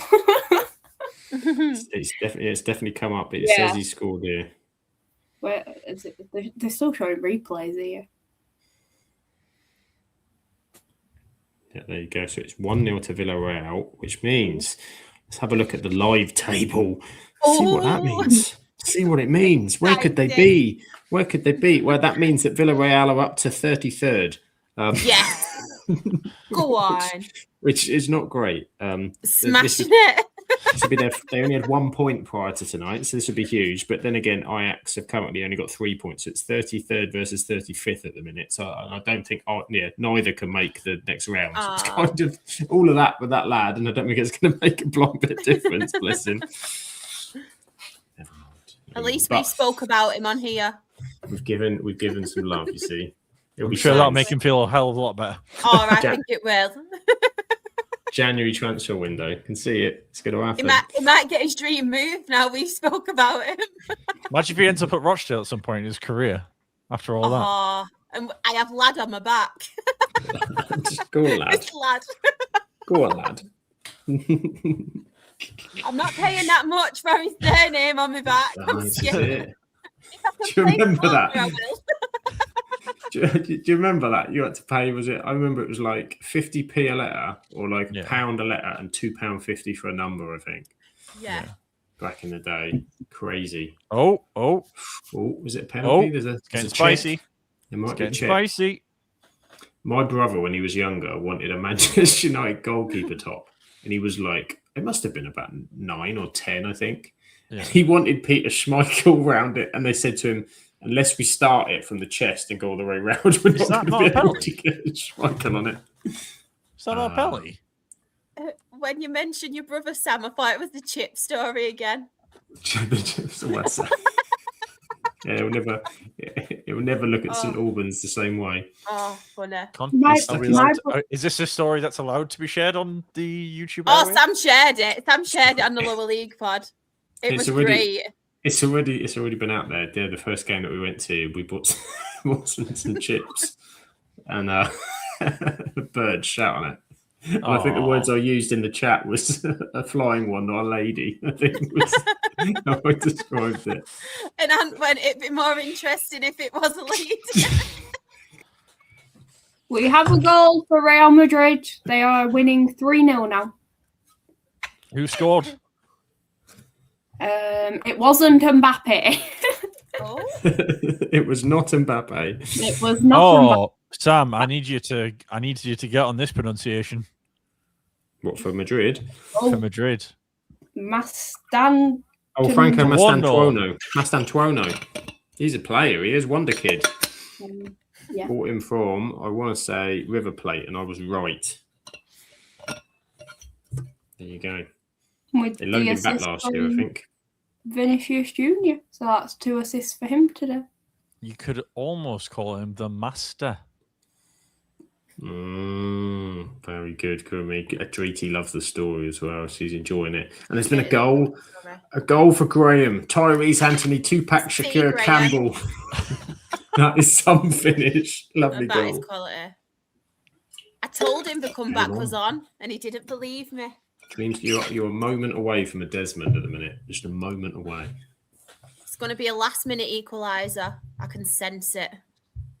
It's happening. It's happening. It sounded like I had some sort of special powers then, didn't I? Oh, I can sense it. I can sense it. The spidey senses. I was half expecting you to pull out like a crystal ball off camera and just be like... Do you want me to pull out a mini egg and pretend? Rub my mini egg. Oh, it's the yellow one. Oh. Rub it. The next goal will come from Villarreal. The lad. Oh, Arsenal chance for Trossard on the volley back post. That's, again, poor defending. Stop the cross. Stop the cross. Yeah, it's poor. Oh, he's just not even dangled a leg. God, the laziness of defending. One of my biggest and my other pet peeve, I might have told you this, Grimmy. One of my biggest pet peeves is lazy passing. You know, the one where they just then it ends up being bobbling behind them or whatever. Take care of your passes, people. Take care of your passes. This is what I used to see every week with Martial and Rashford. So dribbles out for a throw in, or just take care. Just a simple ball, but focus on it. I've got a question. This may just be me being a bit stupid here and my mind going the way it does. That's a good start. In the Real Madrid match, has anyone ever seen a referee wearing red? Because I think I've only ever seen him wear yellow, but the referee in the Real Madrid match is dressed all in red and he looks like he could be an Aki player at this point, but he's in black shorts. Oh, it's also flowing into Real Madrid while I'm thinking of this question. I've seen orange and I've seen yellow and green. Yeah, I've never seen red. I've got a feeling in old Champions League, I've got a feeling seeing a couple in red. Was the bloke who sent no, not Beckham off in the 98 World Cup. Beckham or Rooney, one of them I thought wore red. No, the Beckham one I think he was blue. No, maybe not. Oh, maybe it's an not the best day to talk about Beckham, bless him, but yeah. An unfortunate on goal, but yeah, that's my query of the day. I've never seen a referee wear red. Never seen a referee. That's a hell of a chant for a crowd, isn't it? Have you ever? And mine is, what the bloody hell is the International Premier League Cup, for crying out loud? Whatever it is, we're in the quarterfinals of it, so I don't mind. And it was an own goal from Tilo Kehrer, who used to play for West Ham. Oh, Well, there you go. There you go. I've got a big chance for PSG, Rebecca. Keep your eyes on the Sporting PSG game. It's flashing at me that something's about to happen. they're focused on Real Madrid and Monaco at the minute, so hopefully they'll switch over. See what happens. Come on, Inter. Still Get Ferrio. into them. Flipped on. Offside, surely. Oh, Sam, you missed it. Miss what? My pun. Do it again. Again. Dance, monkey, dance. I said, come on, Inter, get interim. Oh. You could hear the tumbleweeds go by on that one. I was like, are you saying Inter or are you thinking interim manager? Is that the pun? Both. Oh, there's a goal! Oh, PSG. Not that Sam mentioned this 5 minutes ago. Oh, maybe not. there's been another goal. There has. Ajax. Yeah. Ajax. Equalizer. Yeah. Equalizer. Oscar Glock. Oscar Glock. Oh, what a name. Glock. Oscar Glock, who Tell you what, that Truro Brackley game, Truro were winning 3-2, and then Brackley now equalised 3-3. I might put that on. Shall I stream that instead? This is it. Double Desi possibility. Oh, imagine the scenes if there is. Just looking at Oscar Glock. Did you know Ajax lost last weekend 6-0 to AZ Alkmaar? Sorry, what? They lost 6-0 to AZ Alkmaar. Did you say the PSG goal wasn't given there, Rebecca? Still 0-0 on mine. Yeah, disallowed here, it says. Disallowed. Yeah, we've got as well. What else we got? We've got Salford 3, Swindon 2. It's a bit of a game. Norwich 4-0 up at West Brom in the Championship. Norwich. Good lord. Actually, I'm going to have a look Oh, I've got Isaac Price as my captain in my fantasy. Oh, no, I didn't. I've got Isaac Price in my team and he's for West Brom, which is a bit of a stinker. I didn't captain him, though. I've got Charlie Whittaker. Sorry, I've just waffled on very randomly there. So elsewhere in the Championship, we've got Coventry 1, Millwall 1. That'll probably explain what the assignment is, to be fair. Ipswich are beating Bristol City, so they're clawing back a couple of points, possibly again. Oxford 0, QPR 0. Hull 3-0 up at Preston.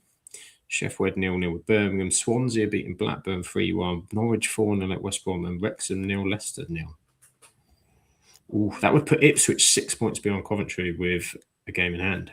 I think Ipswich are going to make the comeback. I really do think Ipswich they're going to win the league for me. I really do agree. Honestly, I agree with that. And I tell you who are playing well as well, Hull. And I've heard that Collier might be going to Hull on loan. Be a good little move for him, I think. Yeah, it'd be good to see him get some, because he's not going to get in, because there's rumours that there's loan rumours to us for a potential other centre mid as well. Loftus-Cheek apparently, isn't it? Loftus, and the other one I heard was Ndidi. Loftus-Cheek's been denied today. Oh, has it been denied? Chance Saka or tackle. Oh, what a tackle! I'm an advocate for Ruben Neves, but I don't think there's a lot of belief behind it. Do you know what, though? I absolutely love Ruben Neves. I really do. I do miss him in the Prem. I really do. But to be fair to him as well, Ruben Neves, I remember when we were on this podcast, Sam, and we were discussing Ruben Neves, and he actually came out in an interview, didn't he, and said he's never going to rule out coming back to the Premier League. It's just the opportunity and the financial backing, obviously, in Saudi is just too much to obviously turn around at the end of the day. And he basically admitted that he was going for the financial backing and obviously to secure his children and his family's future, which you can't blame him, to be fair. So I'm hoping, fingers crossed, he does come back to the Premier League, because he's one person I love. Honestly, he's such a good player. But what frustrates me the most with, obviously, it's mostly the content creating side of it, of the Manchester United fans. No matter who the player is who gets linked or named, nobody's ever happy. And it's like, you're asking for someone just take it, because at the end of the day, they're not going to buy anyone, are they? So whatever you get, whether it's a loan, just take it. And the loan in Janet it's a help and it's additional in a position where you're struggling in. And so Exactly. even if they give you something that you don't have, it's an upgrade. And then they might not be world beater. I'm thinking of when we got Sabitzer. Sabitzer did a role for us for a little bit. That was a cracking little loan for us for a little bit. I remember Henrik Larsson years ago on loan. What a loan that was my favourite loan. So I loved excited when that happened. What a throwback. That was so honestly, I loved that. That was quality. And Coventry have just scored. There you go. You see they're reacting. They're answering it. As Graham was giving Simon Pelters, if they bottle the title, they have to wear a disguise and sneak in here. It'd come dressed as the barman.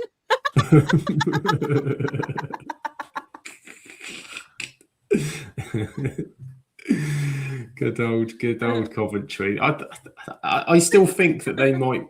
I think Ipswich will win the league. I think Coventry might get second. I do think Coventry. That's a big shout considering the 6 points ahead. What, Coventry? What, that they won't win the title? Yeah.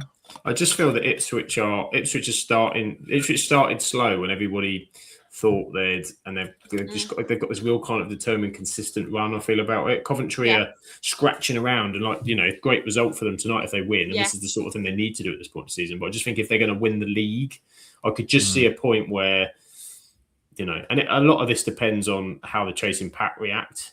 If Middlesbrough can keep, because Middlesbrough have been a bit sketchy at times as well. So, but Ipswich are the ones that I think have got that class to. And to be honest, I don't think Coventry or Simon would care if Coventry finish second and Ipswich then storm through for the title, because it's all about promotion, isn't it? Mm-hmm. I think they have to finish second, because anything beyond that, I honestly think, like in previous seasons where they've got so close, it won't happen for them. No, so it's either automatics or nothing, because the playoffs is honestly, it really hasn't, has it? No, there were a couple of, there was the final against, was it Luton? They lost on penalties, wasn't it? I think there's another one as well. Yeah, it's not going. Zach keeps thinking about the International Premier League Cup. You can already see the slip patch. A picture of Earth set on top of an outline of a map of England. What a tournament. It's just an under-21 thing, so I don't know. Should I have a Google? No, it seems... Oh, no. Real Madrid are 5-0 up. It's not even got under-21 in the title. So it's not even stating who the age of the clubs that are in it. The geographical element of where it is. Vinny Jr.'s on the score sheet. Vinny J. International Premier League Cup. Oh. Yeah, Premier League International Cup. City are out of it. Way. All right. Chance on the turn. Oh, did he get a touch? Did he save it? Esposito, not Despacito. Esposito, almost. Lovely little chest. He pins off Mascara, and no, he didn't get a touch. It's just gone wide. It's Carrick. Yeah, because it's got like the actual Premier League logo next to it, which just says it was designed to provide players in English Category 1 academies with the opportunity to match themselves against other elite European footballers. So the under 21. It was created by the Premier League as part of the organisation's elite player performance plan, but it's not sanctioned by UEFA. Oh, of course, yeah. So it's basically the fruit pastel umbongo. I love fruit pastels. They're my favourite. Chicken fajita, spag bowl, electric cup. Sam, keep talking to me. It's like a dream right now. It's the dream cup to win. Pie, gravy, mini egg. Imagine, yeah. The Oggy cup. The Oggy cup. Oggy. Oi. We were actually, when I used to play for a young team, we were sponsored by the local biryani restaurant that was called Pabani. So we were like Team Pabani, and our kit was literally like brown, like It was the worst kit I've ever played in. It was terrible. I played it when I was. Again, this is going back a good while. When I was a Cub Scout back in the day, when I was like 10, so we're talking 20 plus years, we had a Royal Mail sponsored kit. Ah, I love that. But did you always deliver? Did you deliver your performance? We did win a tournament, and I scored the winner in a final. Of course he did. The man stepped up. I was the Roy Keane of our team. Lad. You could play for the Yellow Submarine. I mean, if they're offering me a contract, I'm not going to say no. That should be lovely in that part of Spain. It'd be warmer than here. Yeah. I mean, I'll take any part of Spain, really. But we've had a couple of chances, scooped a couple over the bar. Same day delivery. Look at that. Did it take 3 to 5 working days to arrive? All the puns are out. Why is the Inter manager stood there with his arms aloft? Is he not happy about the amount of time Arsenal are taking? Oh, spending more or losing. Oh no! That's a horrible thing. How's that turned around? Where are spending more in the league? I can't actually remember. It was only yesterday. You did the podcast yesterday, the pair of you. I've got the graphic somewhere. Go on, Sam. Be a lad. Dig it out. Chris will tell us in the chat. I'm sure. Yeah, let's have a look. No, that's the wrong one. It might make us disappear. You've got one I back, can't Sam. see because we're in the way. Bennymore a 9. Thank you, Rebecca. Oh, Thank you. Good job, Rebecca. wait, he's put 15, so maybe mine's not right. Maybe that second goal has changed everything. Yeah. Oh yeah, they have just dropped. Well, that is a big drop then, isn't it? I was going to say that's making me concerned of Rebecca's goal updates. It's just that wildly out on the league path. We'll find out the Yellow Submarine are 3-0 down and this bloke doesn't exist. He's not a lad. That was the last round. Last year. Did you not want the 22-23 Champions League? I told you I don't really watch it. My revenge for not letting me watch Everton under 21. Under 21s. All the scores have been a lie. Yeah. In the Premier League International Cup. It was all a dream. It was all a dream. What a dream it was. Zach says he coached a team that was sponsored by a Mexican restaurant. We were called Senor Tequila's Bar and Grill. That's a quality team name. Oh, Boreham would have got one back. No. Oh, it's all going on. And as Inter try and probe here to get an equaliser. Oh. Oh, Luis Enrique. Nope. That number 11. If he scores, he's going to score the equaliser, already. Guaranteed. It's all set up. Shall I tell you what his current rating is on Flash Score? The performance. Go on then, Sam. Go on. If I can find it. Let's bring it up. Let's have a little goosey gander. 6.2. He's gone up since 6.1. Oh, what is that, Marino? You dirty swine. It's all kicked off. It's all kicked off. Sorry. I feel like I'm ahead of you guys. I might need to take it a finger. Referee's gone to his pocket. What second are you on, Shaw? I can't see that far. I could tell by the squinting eyes. Yeah, I always do that. Can't see.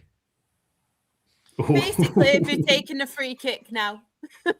Swiped him there, hasn't he? The thing that makes me laugh is every time I'm watching the podcast or watching you stream, if I'm ever seeing Shaw on the screen, I can tell whenever she's reading the messages or trying to read something on the screen because she instantly goes, huh? I'm like Velma out of Scooby-Doo when she loses her glasses. Jinkies. Jinkies plays my mini eggs. It might happen for Graham as well. There's been a sending off. Derby have had a sending off for 5 minutes to go. The Desmond is exactly starting to build.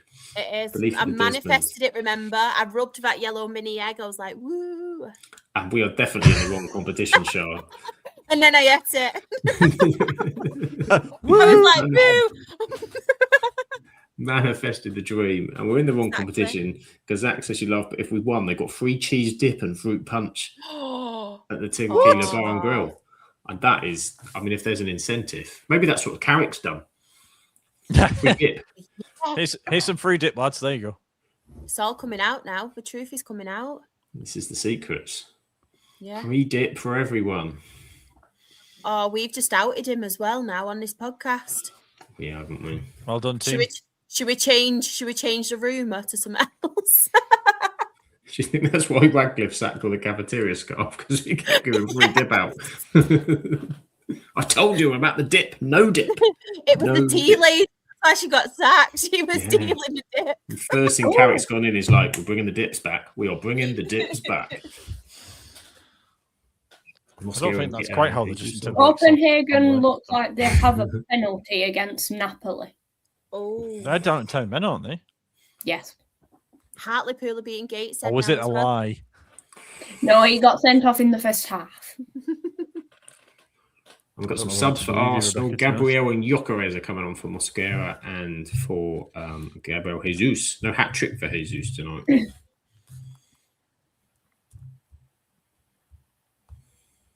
You just know Gyökeres is going to score against us, don't you? Yeah. 7. I mean, to be fair to us, if they win this, there's 7 straight wins in the Champions League. I mean, obviously the knockout stages is a different kettle of fish entirely, but that's you can see why the fans are getting a bit giddy. It might all end up in flames, which would be something, but Okay. Copenhagen again ready to take the penalty. Oh. He steps back. I don't know who's taking it though. I hope it's better than the AFCON penalty.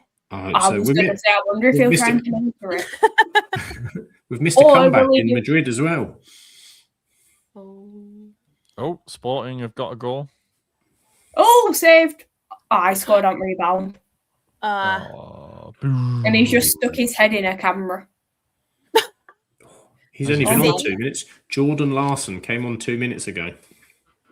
There are now, I think it's Napoli fans may have set off their flares a bit too early when the keeper saved it. Oh, no. All of the flares have gone off, but then it's gone in. So there's just a bunch of flares that are just behind the goal.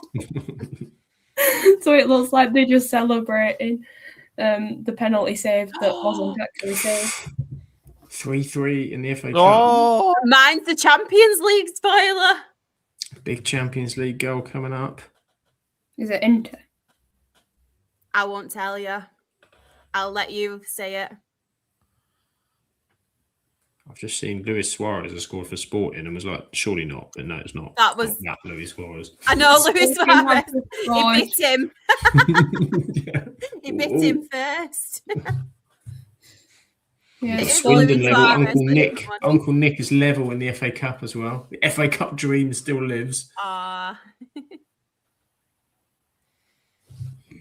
come on, Inter. Arsenal, I mean, if they brought Gabriel on, they're obviously a little bit concerned. Well, they brought Gabriel and they brought Declan Rice to see it out. So, Oh, St Mirren have scored. oh, 90th mean? minute equaliser. is that good or bad? It doesn't really matter. We're too far ahead of them at the moment. What can I say? What too good? Why do we even worry about it? You know what I mean? The top 6 charges on for Dundee. I don't know how it'll happen, but it might. I'm going to be Too good. controversial when it comes to Scotland. I Not think you. Rangers are going to win it. They might, I think they Danny might. Roller's got them playing some good stuff. I think not. I'm sad because I do think that it's going that way, but I just I want to do. believe in the dream. I want to believe in the dream. We have Rangers on Sunday, so we will see what happens with that one, and then I'll get back to you. I've just got you a win there, Rebecca, because everything I say, you chinks it. I do. Well, we're on about Dundee here. Anything This is- could this is happen. me. This is We me did and get my wrong. big mouth. Saka, oh, We had a draw with them. Then we got beat at home. And wait, did we get beat at home? No, we might not play. Oh, God knows. It's really confusing in Scotland because you play them 3 times. So it's like 2 home and then 1 away with some teams and then 2 away, 1 home with others. but we got the draw away because that was Ryan's first ever Scottish Prem goal. When does your split happen, Rebecca? When does that occur? Is that soon? I think we've Scottish still got split? quite a bit to go. Let me have a look. That's all right because Shanks might be back. Shanks is back for post-split. Post-split title. I still feel time. like we've got quite a long way to go. That was a good tackle. That was a good tackle. Oh, days, referee. This weekend is 23 of 33, so we've still got 10 matches to go. And Graham says normally around Easter, isn't it? We got the mini eggs already, so it might already be. We don't know. Not early. I'm trying to get this promotion. We are getting mini eggs for life, everyone. I will get us this sponsorship. Yeah, in time for World Cup. World Cup mini eggs. I would like to point out as well, the background of the screen is bright yellow as well, just to add to that. Look at that. And it is obviously, it will be post-Easter, so they'll be looking to try and ramp sales and that up, you know. If there was we will say other egg-based chocolate products probably available, but, you know. Monaco are on the attack again. Oh, come back, see, they're 5-1. Nah, keeper saved it. Disappointed with you there. Keeper saved it.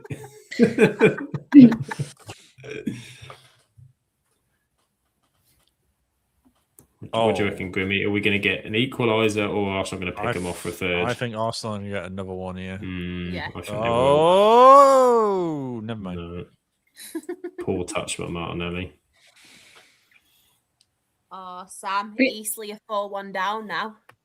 Again. Against Southend. They did that the weekend against Aldershot. They are just, they're doing, I said earlier, they're just doing their standard. Let's just make sure that there's no risk of us getting anywhere near playoffs. Let's just tank it now. And they'll do their standard mid-table thing. And Paul McCullum's got as well, isn't he? So they're just... Yeah, he's gone to Dorking, hasn't he? Is it Dorking? I think he's been struggling with injuries, isn't he, this season? Yeah. But... Good signing for Dorking, both. A good signing for them. Yeah, Monaco are on the attack. They can't score, but they're on the attack. That's where Pogba is right now, isn't it, Sam? PSG. Yeah, I think you're right, yeah. Your Special K scored for PSG. Farrett Skellier. I think they showed Eric Dyer were playing for Monaco. I think you might be right. Yeah, we got linked with him for this mysterious midfielder law, and I was like, please, God, no. No, thank you. I genuinely just go get Ruben Neves. Please do. 20 million. Why are we saying no to that? Exactly. We probably don't have 20 million. True. Yeah. PSG's 1-1. What is going on there? The guy's literally getting a piggyback off Gyökeres. It's held him back. League One full time. Stevenage 0. Bolton Wanderers 0. Don't really like Bolton. Look at that piggyback. Good lord. Oof, Outrageous. Is that a Serbi? He's like 30. He's like 39, isn't he? A Serbi. Well, didn't he scored the equaliser, didn't he, for them against Barca in the knockouts last year? He did. And 37. It was like goal. Wasn't it like his first goal in the Champions League or something? Yeah, it was. 37, although he will be 38 next month. Happy birthday. And, shall I sing to him? I'm joking. And Inter Milan have just brought on Andy Diouf. Who? Andy Diouf. You know, a bit like, did you ever have when you were younger and everyone just pretended they were their players? They just changed their surname. It's just like that. I'm Andy Diouf. Final score from the Scottish Prem: Livingston 1, St Mirren 1. Draw.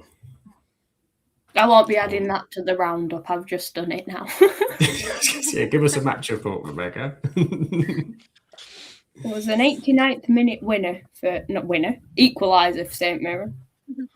It probably felt like a winner, though, didn't it? Yeah. Would have done. It always makes me laugh when people say it's like, it feels like a win, though, doesn't it? Like, well, no, you drew. Like, Except it feels like a relief, not a victory. yeah. But in saying that, Accrington were 3-0 up against Tranmere last season. We drew 3-3. That felt like a loss, and Tranmere celebrated it like a win. Still haunted by that match. Yeah, I think if you concede that late, because you drop the 2 points as well, doesn't it? And it does feel like, it's a proper gut punch. Oh, I won't say. Oh, come on, Charlie. You can't be doing things like that. It's this game. I don't want to spoil it for you.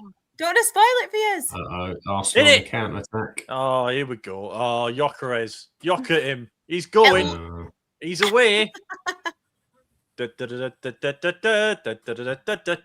my word. Oh, you. Oh. It's a great finish. Was a great finish. What a finish. A great 6-1 finish. Real Madrid. Jude Bellingham. Hey, Jude. At least Gyökeres has scored now, though. And he doesn't Yeah, get like that goal against United. He's going to have confidence. Don't worry. Well, as long as we don't slip on the ball like that Inter Milan defender did to like let him run onto it. That was a great goal, that. It's a great finish.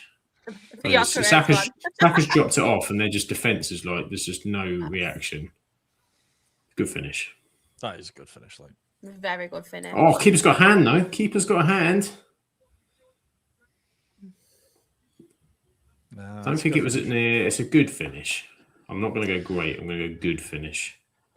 Lamans is pulling that out, Grimmy. Lamans is saving that the weekend. Yeah. What do you think of him anyway? Do you like your new keeper? Not been on with you both since. I prefer that he's more calm and it's just less erratic, and it's just nice to have like a goalkeeper that's just clowning around. We must have been on since we signed him. Surely to Lord. Must have. I've not been on no other really. Well, no, but we signed him in September, like August. I've not really asked you though ever about him. Well, no, you haven't asked, but it's been like if you don't ask me, I'm not telling you. Yeah, Remy. Keeping a secret. What do you think of your new keeper? Well, yeah, yeah, I like him. I mean, to be fair, I think he's obviously not been helped by the situation that the club's been in, but yeah, of course. I think you look at Saturday and kept a clean sheet against City. Can't exactly say more than that. So if he keeps doing that, yeah, it's a lot more calmer, isn't it? Yeah. He's a lot calmer. He seems to be a bit better in terms of coming for things. I mean, he's had there was a crazy moment at the weekend, wasn't there? We sort of touched one for a corner, but that's like the first time I can remember him doing something a little bit kind of. But actually, he kind of makes a lot of non-fuss saves. I think he had a good start. And he made some good saves early on. It's just refreshing that look. There's some maybe he could have saved, and he's going to make errors because I think all keepers do, particularly in the early days. But I like the fact that they're not every week. It was just becoming. Yeah. And remember Anana in that Champions League campaign, Grimmy. It was every game we had at least one bonkers error, like from him, and then we had Bayindir who couldn't catch a ball to save his life, and it wasn't just the Champions League; it was the Europa League, it was the Premier League, it was and the League Cup. Oh God! Oh right, well, I didn't watch that match live until the penalty shootout, and usually on a Wednesday I'm playing badminton. Obviously, we're playing the Wednesday night. We went up to the bar after the badminton, and I said, "Who's in net?" And they went, "Oh, no." And I said, "We're going out to Grimsby in the penalties." Yeah. I didn't even have to look at the screen. I just knew what was about to happen. Yeah. Like, we were watching it on other people's phones because we just come out of Everton and Mansfield, so we're like walking down the road, and bearing in mind at Everton, when you go, you'll notice everyone's just jam-packed into it. So you're just trying to weave through, and then everyone's there with it on their phone. So you just have a look, or someone would yell like what score it were. All Everton fans are cheering when Grimsby went through. It was such a poor. But was like, wasn't there that rumour as well that because United players all had to take a cut, didn't they? Because they weren't in Europe this season, and he went to the board and said, what's this all about? I'm not having this. Like, why have I got to take a cut? It's like, because it's in your contract. and you're a big bloody reason as to why we're not. Well, it's again, I've never been Onana's biggest fan, but when it was before the away tie to Lyon, when Matic had a pop at him and said he's the worst goalkeeper United have had in 20 years, and then he says, I think I'm one of the best goalkeepers in the world. And then when we probably have one of our best performances that season and get 2-1 up, and then he has 2 absolute clangers and we draw 2-2. I remember that. Yeah. I mean, it was the most dramatic, amazing comeback, but he caused all of that. It didn't need to be that way. Obviously, that was in the second leg as well, but the first one, I remember there was a massive looping free kick that came in and across, and he just totally missed it, and it just flew in the net. And then the second one, Cherky ended up scoring because Onana made a save, but basically palmed it straight to him. I was like, yeah, we did. Goal for Ajax, 2-1, 89th minute. Who are they against again? Villarreal? The lad. Yeah. The lads. That lad. Just make it. Ajax still have a chance now. They still have a chance, potentially. Goal from Oliver Edvardsen. I think they can still possibly qualify with a win. Up to 31st. Go on. Just behind Paphos and Union Saint-Gilloise. Oh. That's when you know you're going to bring it. Nope. Oh, well, that's the Yokres we know and love. I was going to say, I didn't want to spoil it for you, so I was like, oh. He's back. Shanked it over the bar. Is it 4:30 on Sunday, isn't it? It is. Yeah. Oh, good. We usually do really well in that spot this season. Did we? No. That was massively sarcastic. Sorry, I didn't detect the massive amount of sarcasm that you had there, Sam. Because I usually wash up the Sunday roast after the 4:30 game on the Sunday, and there's been a lot of aggressive washing up this season. That's a chance. There's a lot of broken pots. Spatulas. I've just got this image of you crying whilst you pouring out the gravy, just like the anger, that scouring pad. I'm almost causing a fire. I'm literally just it's furiously cutting the meat, letting it all go. Just disasters. At least you'd be good at mashing the spuds. I would be, right. Yeah. Go. It'd be smooth as anything. No lumps in them. Why does Jesus always look like he's about to cry? He does. Yeah, he does. Looks emotional. He does. They could be about to win the Premier League title, and he'd be looked like the most miserable, upset man on the planet. Yeah. That's coming from me. Grimmy, look, I've got you a potential subscriber here as well. Zach needs a pro wrestling podcast. He's been watching since the 80s. Yeah. I know a guy. Well, you did know a guy. I did know a guy. Unfortunately, the guy that was working with the other guy is currently working at Sky News, so doesn't really have time. So he's taken the pin. Absolutely taken the pin. Look at you go. I love that name. When you first said it, I was like, what a name. That's iconic. It all started with the F1 channel taking the pits. So I love it. Taking the pits, taking the pin. And I said, you could have had a taking the pitch as well. Yeah. Well, it's all there. You get swimming, taking the pool. Well, if I ever did a football podcast, I could do taking the pitch. Yeah, that's what I said. That's just what my stream and your stream. Go on. There's football on the screen. You can't expect me to be 100% have just gone 2-1 up against PSG. It's Luis Suarez again. Enrique out. There is 5 additional minutes, and they scored 14 seconds into that. So we wait and see, but wow. See, Sporting that put some sixth in there. PSG remain 5th at the minute. PSG did this last year though, didn't they? Do you remember they were pretty ropey and I They only just made it through, I think, in the knockouts to the knockout stages in the league, and then they went crazy in the second half. I am quite worried that Arsenal are going to go win this Champions League, to be fair.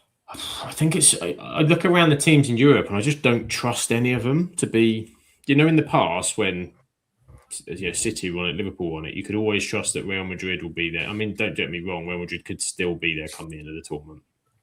But I just don't think I can't remember the last time I saw Bayern get a real kind of massive result over somebody at the back end of a tournament. So I think, okay, they're quality, but could they beat this Arsenal type? You're again looking, it's probably the English sides. I want them to go out early, Bayern, so then it means less games for Kane. Yeah, it's true. Purely World Cup selfishness. That's it. If he wins the World Cup, does he then? If he wins the Champions League, do we then get Kane, who's like super, godly, next stage? No, because I feel like with Kane, it's a fitness thing. If he's played too many games, he'll be knackered, and then like he has been before. So maybe Thomas could ease him in, and if we can successfully deal with our group games more successfully, like by winning games by half time, for example, straight off, bit like a City did in the week against Exeter in the FA Cup, because with no offense to Panama, we shouldn't be needing Harry Kane for Panama. And you can maybe then get away with the fact he's only played 1 and a bit games, and then unleash him later on. Maybe I'm just thinking like mega evolution Kane because he's won the Champions League. I mean, as long as he's scoring goals for us, I don't really mind. If he keeps doing that for us, I'm not going to complain. Whatever works for you, Harry. It's all over. Arsenal have won 3-1 in Inter Milan. Look at that. They stay top of the league. Seven victories. 7 victories, everyone said. 20 goals scored, 2 conceded. That's emphatic. It'd be interesting if they do, because obviously Arsenal have never won this competition. So particularly if the Premier League could somehow get a bit tighter, I just wonder, that's a lot to deal with.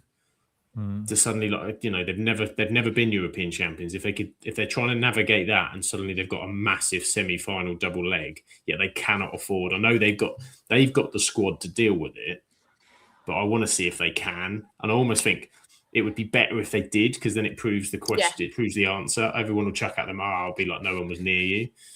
I'd like to see it. I think it would be exciting.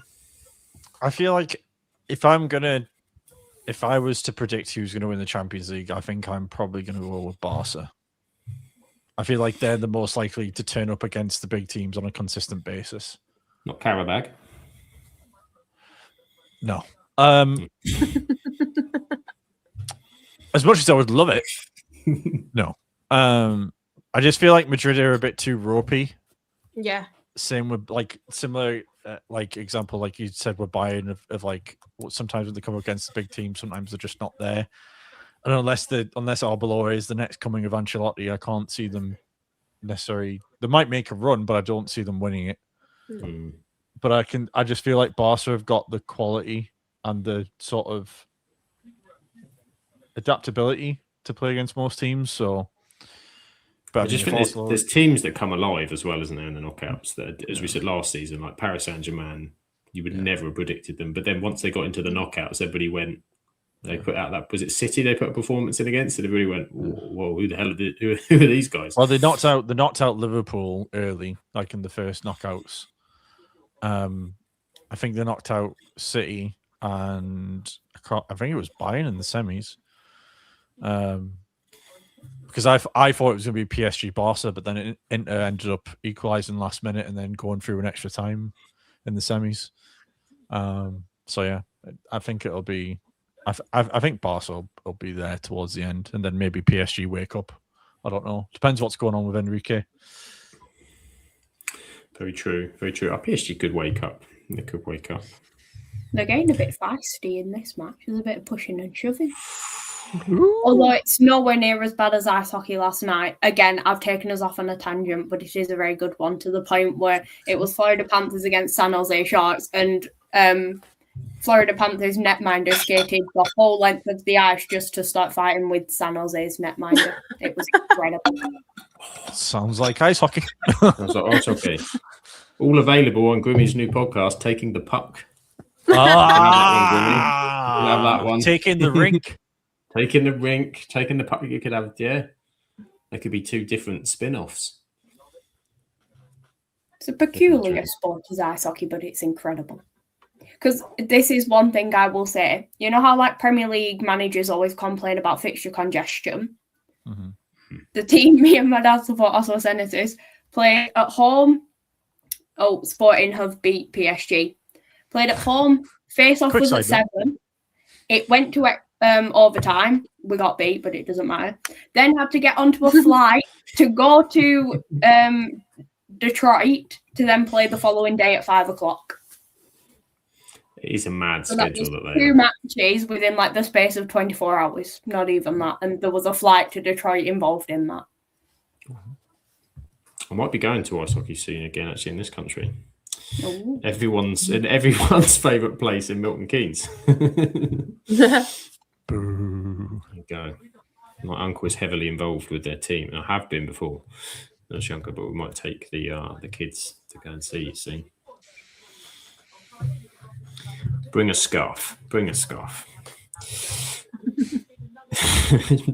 Why not? So yeah, there we go. We've done the wonderful Champions League. We've seen it all. Rebecca's definitely seen it all. She's seen all of the goals, every single one. She doesn't need to watch the highlights package because she's seen the whole thing that's gone on.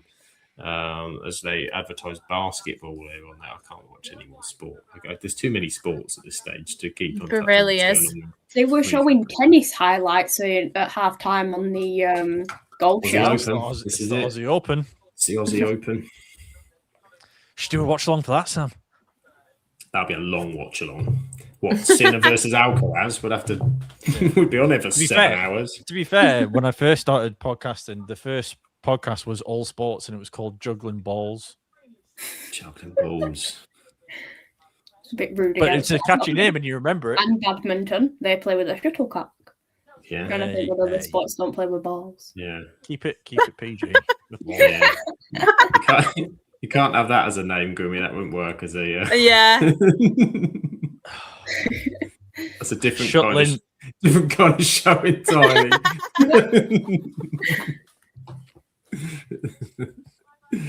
Well, That's the Friday night podcast. Copenhagen and Napoli still going on mine.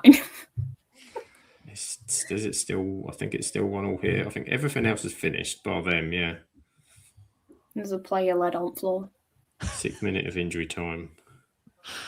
Look at that. Just having a mid-nap. Sorry, I was laughing because I looked on Shaw's screen and she was squinting. I was squinting. I was. It was the league table game. I know. Oh man. Oh my God, Jesus is smiling. Jesus Christ. Wow. Jesus Christ. Oh. And it's confirmed, sadly, Villarreal have tonight been eliminated. The lad's gone.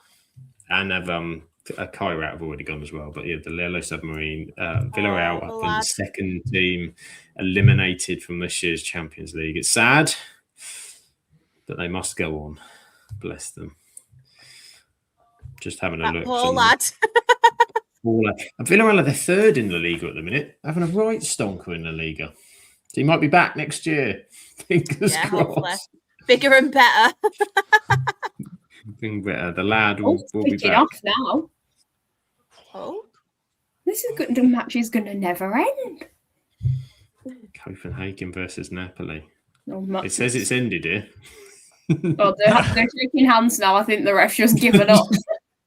Yeah, that I'm out.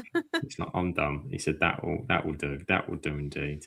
But there we go. All the Champions League has now finished, which means there's only one thing left to cover, which we don't have the graphic for because I haven't got it. But I did promise that Rebecca, as she was on, could do a Mukwik Becker Scottish roundup for the wonderful Scottish Cup, I believe. So there we go. Rebecca, do you want to take it away?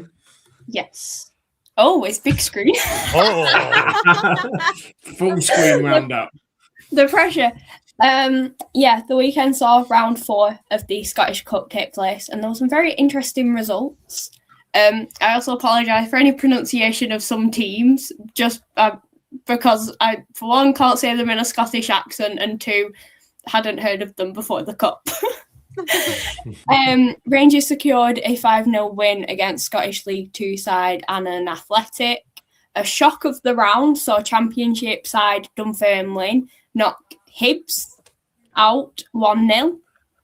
Motherwell secured their place in round 5 after securing a 1-0 win against a struggling Ross County, who are currently bottom of the Championship. A huge result from the current leaders of League One, Stenhousemoor, after they knocked out Championship side Greenock Morton 4-0. Dundee United knocked out Championship side United 2-0. A 6-goal thriller between Championship sides Adrionians and Arbroath had to be settled by penalties and saw Adri secure their place in the 5th round 4-2 on pens. Top of League 2 Spartans knocked out Inverness, who are currently second in League 1. They won 4-2 on penalties after the deadlock couldn't be broken in the match. In an all-Premier League tie, St Mirren secured their spot in the next round after knocking out Livingston. The match ended 1-1 and went to penalties, with St Mirren winning 4-3. League 2 side Elgin City secured a 3-1 win over East of Scotland Premier Division Camlin Juniors. Page 2. Championship side Partick Thistle secured a 3-1 win against League 1 side Montrose. A whole League 1 tie between Kelty and Cove Rangers needed penalties after a 1-1 draw. Kelty won 5-3 to secure their place in the next round. Another All-Prem tie saw Falkirk knock out league leaders Hearts on penalties. They won 5-4 on penalties after the match ended 1-1. Aberdeen secured a 1-0 win against Championship side Wraith Rovers. Celtic secured a 2-0 win away to West of Scotland Premier Division team Auchinleck Talbot, who I believe play in a park. I don't think they actually have a proper professional stadium or anything. So for them to be able to welcome Celtic to their ground was a great day for them, minus the result. There was a match going on between Stranraer and Queen's Park, which I will quickly try and check what that result was. And then finally, in another all-Prem tie, Dundee secured a 2-1 win away to Kilmarnock. Goals from Ashley Hay, who is on incredible form at the minute, and Dre Wright, which was a 91st minute winner for Dundee. Kilmarnock did have 2 players sent off as well, which helped. But then the draw came yesterday. Could have had any one of the teams that I have mentioned that won. No. Dundee have drawn Celtic away. Of all teams we've got Celtic, but anything can happen. We have already beaten them once this season. So it was a very hectic weekend within the Scottish Cup. Very exciting, and I still don't know what result the match finished. Because it says it is still ongoing. So yes, 1-1. So we wait and see who takes the last spot within round 5. But yeah, it was a very good weekend, and the Scottish Prem is back this weekend with Dundee and Rangers. So very exciting weekend ahead. But yes, the Scottish Roundup was back. Was back. Hey, the Scottish FA Cup coverage is well and truly alive, and is kicking into gear. You see, and I think it's a good thing. Hearts being out, we're taking positives. That Big Shanks is resting up, ready for what is going to be a pretty epic epic stream. I mean, imagine that last day watch along.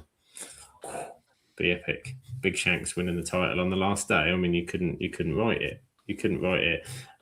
Zach wants an Irish roundup. Do you want to do that as well? Scored for Sligo. I know that. Seb Quirk scored. Seb Quirk scored for Sligo Rovers. Okay. Everyone's favourite. Dreety loved it. So there you go. And Zach says, great job. So we've covered it. We've covered the Scottish League. But we also covered the Champions League. We also covered the Premier League. We covered many, many things. And we'll also talk about what else we cover. If you're new to us, or even if you know, we'll tell you again, just in case somehow you've forgotten.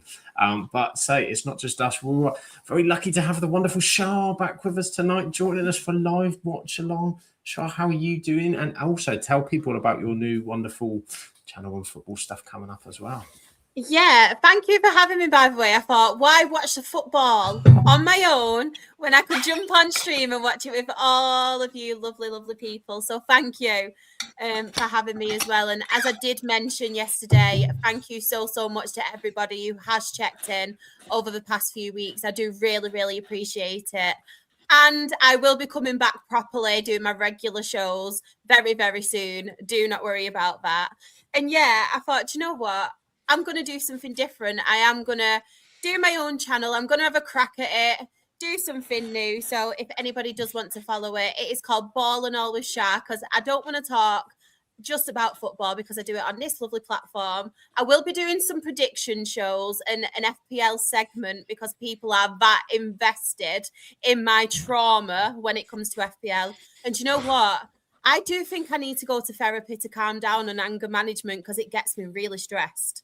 So I will, if I do disappear for a while, Sam, you know why that is. The FPL blues. It's a real thing. The FPL has got me. It's got me bad. But yes, it is Ball and All _ on the socials. And if you do want to check it out on YouTube as well, you can subscribe.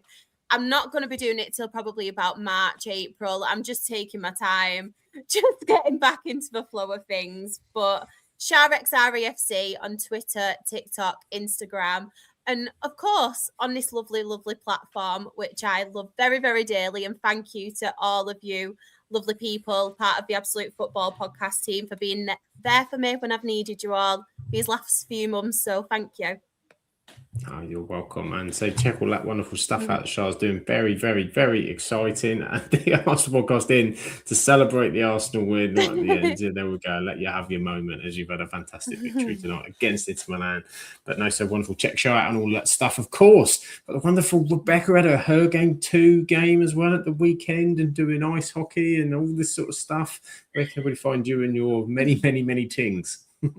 Yeah, you can find my personal TikTok and Twitter, which is _Rebecca_Shah_. You can find all of the content from the dedicated fixture at ASFC Her Game 2, in which there is a lot to have a look at. I was able to get all of the players wearing ASFC HGT bucket hats this year, which was I love a bucket hat. I actually have it if you want to see it. Go on, I love a good bucket hat.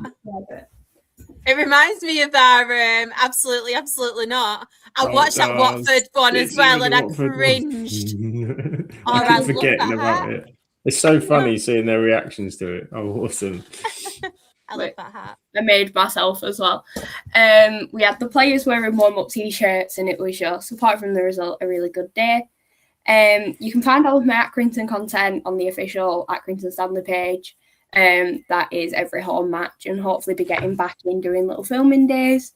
And then you can find me with the amazing Jen with Girls in the Grandstand on every social media, I think. So yeah, very busy.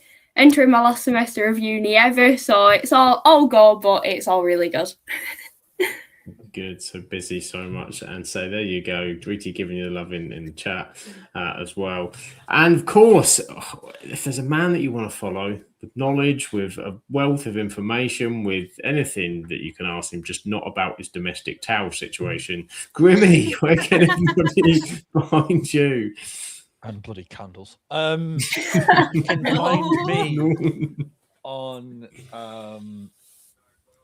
I was going to say something else, but I'll get myself in trouble. You'll find me on X, Twitter, whatever you want to call it these days, Grimmy16.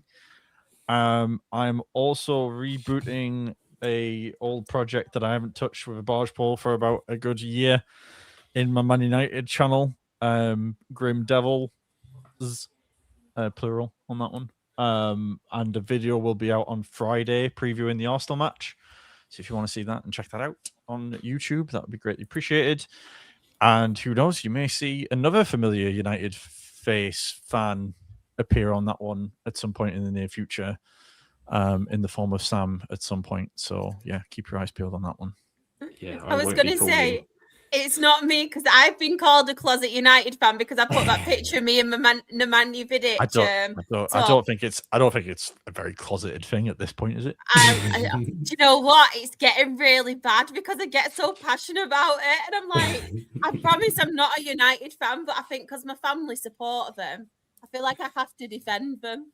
It's that and defense. You guys, obviously. we need defending. Yes, I will be excited to appear, and I won't be calling Lisandro Martinez out on that podcast, unlike other people have been this week.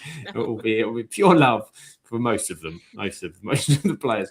And you can find me at Sam Absolute FBL. I am on Twitter, TikTok, all that bits and pieces. I'm hoping to get an EFL video out this week on my Sam Absolute EFL channel, actually, about League One, about the sort of big talking points and news on the club. So I'm hoping that will be out for the end of the week, but it may be time dependent. I'll let everybody know if that is ready or not. So I'm hoping to kickstart my understanding back into EFL, ready to see the back end of the season in. But the main thing that you need to follow, the key thing, the important thing is, of course, this here, the Absolute Football Podcast. It is Monday, Tuesday, Wednesday, Thursday, and we do have 4 live shows a week. On a Monday is the Absolutely Non-League show in collaboration with NL Full Time, talking everything National League North, and National League South, which we had yesterday, didn't we, Shah? Good 2-hour chinwag. Do you know what? It was really so fun, wasn't it? Really, really good. It obviously didn't help because obviously the really long break I've had off here, I had to kind of cram pack everything Rochdale. Thank God we didn't play that much because of our pitch, all into like one segment. So I kind of went on a little bit, but honestly, it was just so full of knowledge, wasn't it? And I think we covered most teams as well in all 3 leagues, to be fair. I think everybody got a bit of a shout out, to be fair, last night. And so we had Dickie on talking about National League North as well, and sort of real depth too. So definitely check that out. Well, that was probably one of our sort of best, I think, one of the best ones we've done. It was really great last night. So do check that out. And that's usually back. I'll be back next Monday again at 8:30 live, talking about everything that happens from this weekend on a Tuesday. So we'll be back with the Absolute Premier League show, talking about what's going on in the Premier League. So we'll probably be reacting to Arsenal versus Manchester United as well as other games. Rebecca, who have Everton got this weekend? We have Leeds on Monday, in which Leeds. I don't think I've ever had a more chaotic week of. We've got Walsall away with Accrington on Saturday, which we're going to. Everton Everton at home, not away, against Leeds on the Monday. We were successful in the ballot, so we'll go into that one. And then Newport away with Accrington on the Tuesday.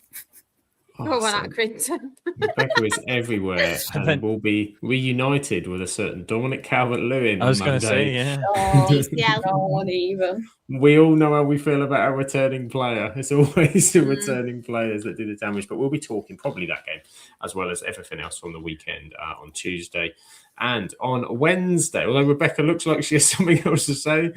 But we should have Iliman Ndiaye and Idrissa back. Keenan Dewsbury Hall is back in light training. Jared Brantwaite is back in full training. So we actually have nearly a full strength squad minus Jack Grealish, which is very sad to hear the news about him. But it's looking a bit more positive. And I'm excited. More positivo. So more we'll talk about that no doubt next Tuesday. And Wednesday, tomorrow, will be the Absolute Women's Football Show, talking everything this week from the Women's FA Cup Women's FA Cup fourth round, so big matches in there. They usually cover Super League and Women's Super League 2, or the Championship if you prefer to talk it that way. There's chaos that regularly ensues and will no doubt ensue again tomorrow. And on Thursday, the Rowdy Rabble, the absolutely EFL show, as we're calling it now, which still covers the Championship, League 1 and League 2. Everything from what happened last weekend, lots going on, obviously some midweek games as well, so all sorts of stuff. Which just reminded me I haven't even started the graphics for that, so I need to remember to do that. That's a job for tomorrow. Nice reminder to yourself there, Sam. Well done. I was like, oh, double game week, that's going to be a pain. I was like, yeah, well, I haven't started. It'll be a pain, but we'll sort it out tomorrow. So don't worry about that. It'll all be ready. We've got Championship, League 1 and League 2. I think Ant is hosting. The wonderful Ant will be hosting you on Thursday, and the Rowdy Rebel team. So that's exciting.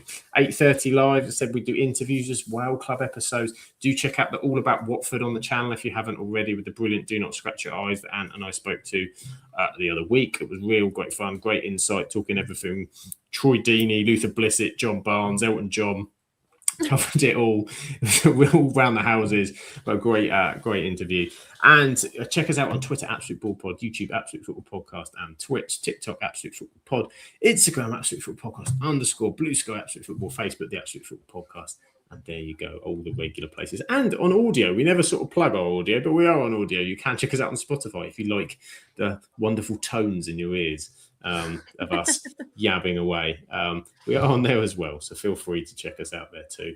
But yeah, thank you very much, everybody. Thank you to everybody in the chat joining us. Lovely to have you with us today. Have a fantastic rest of the week. Enjoy the football, and we shall catch you on the next one. Ciao for now.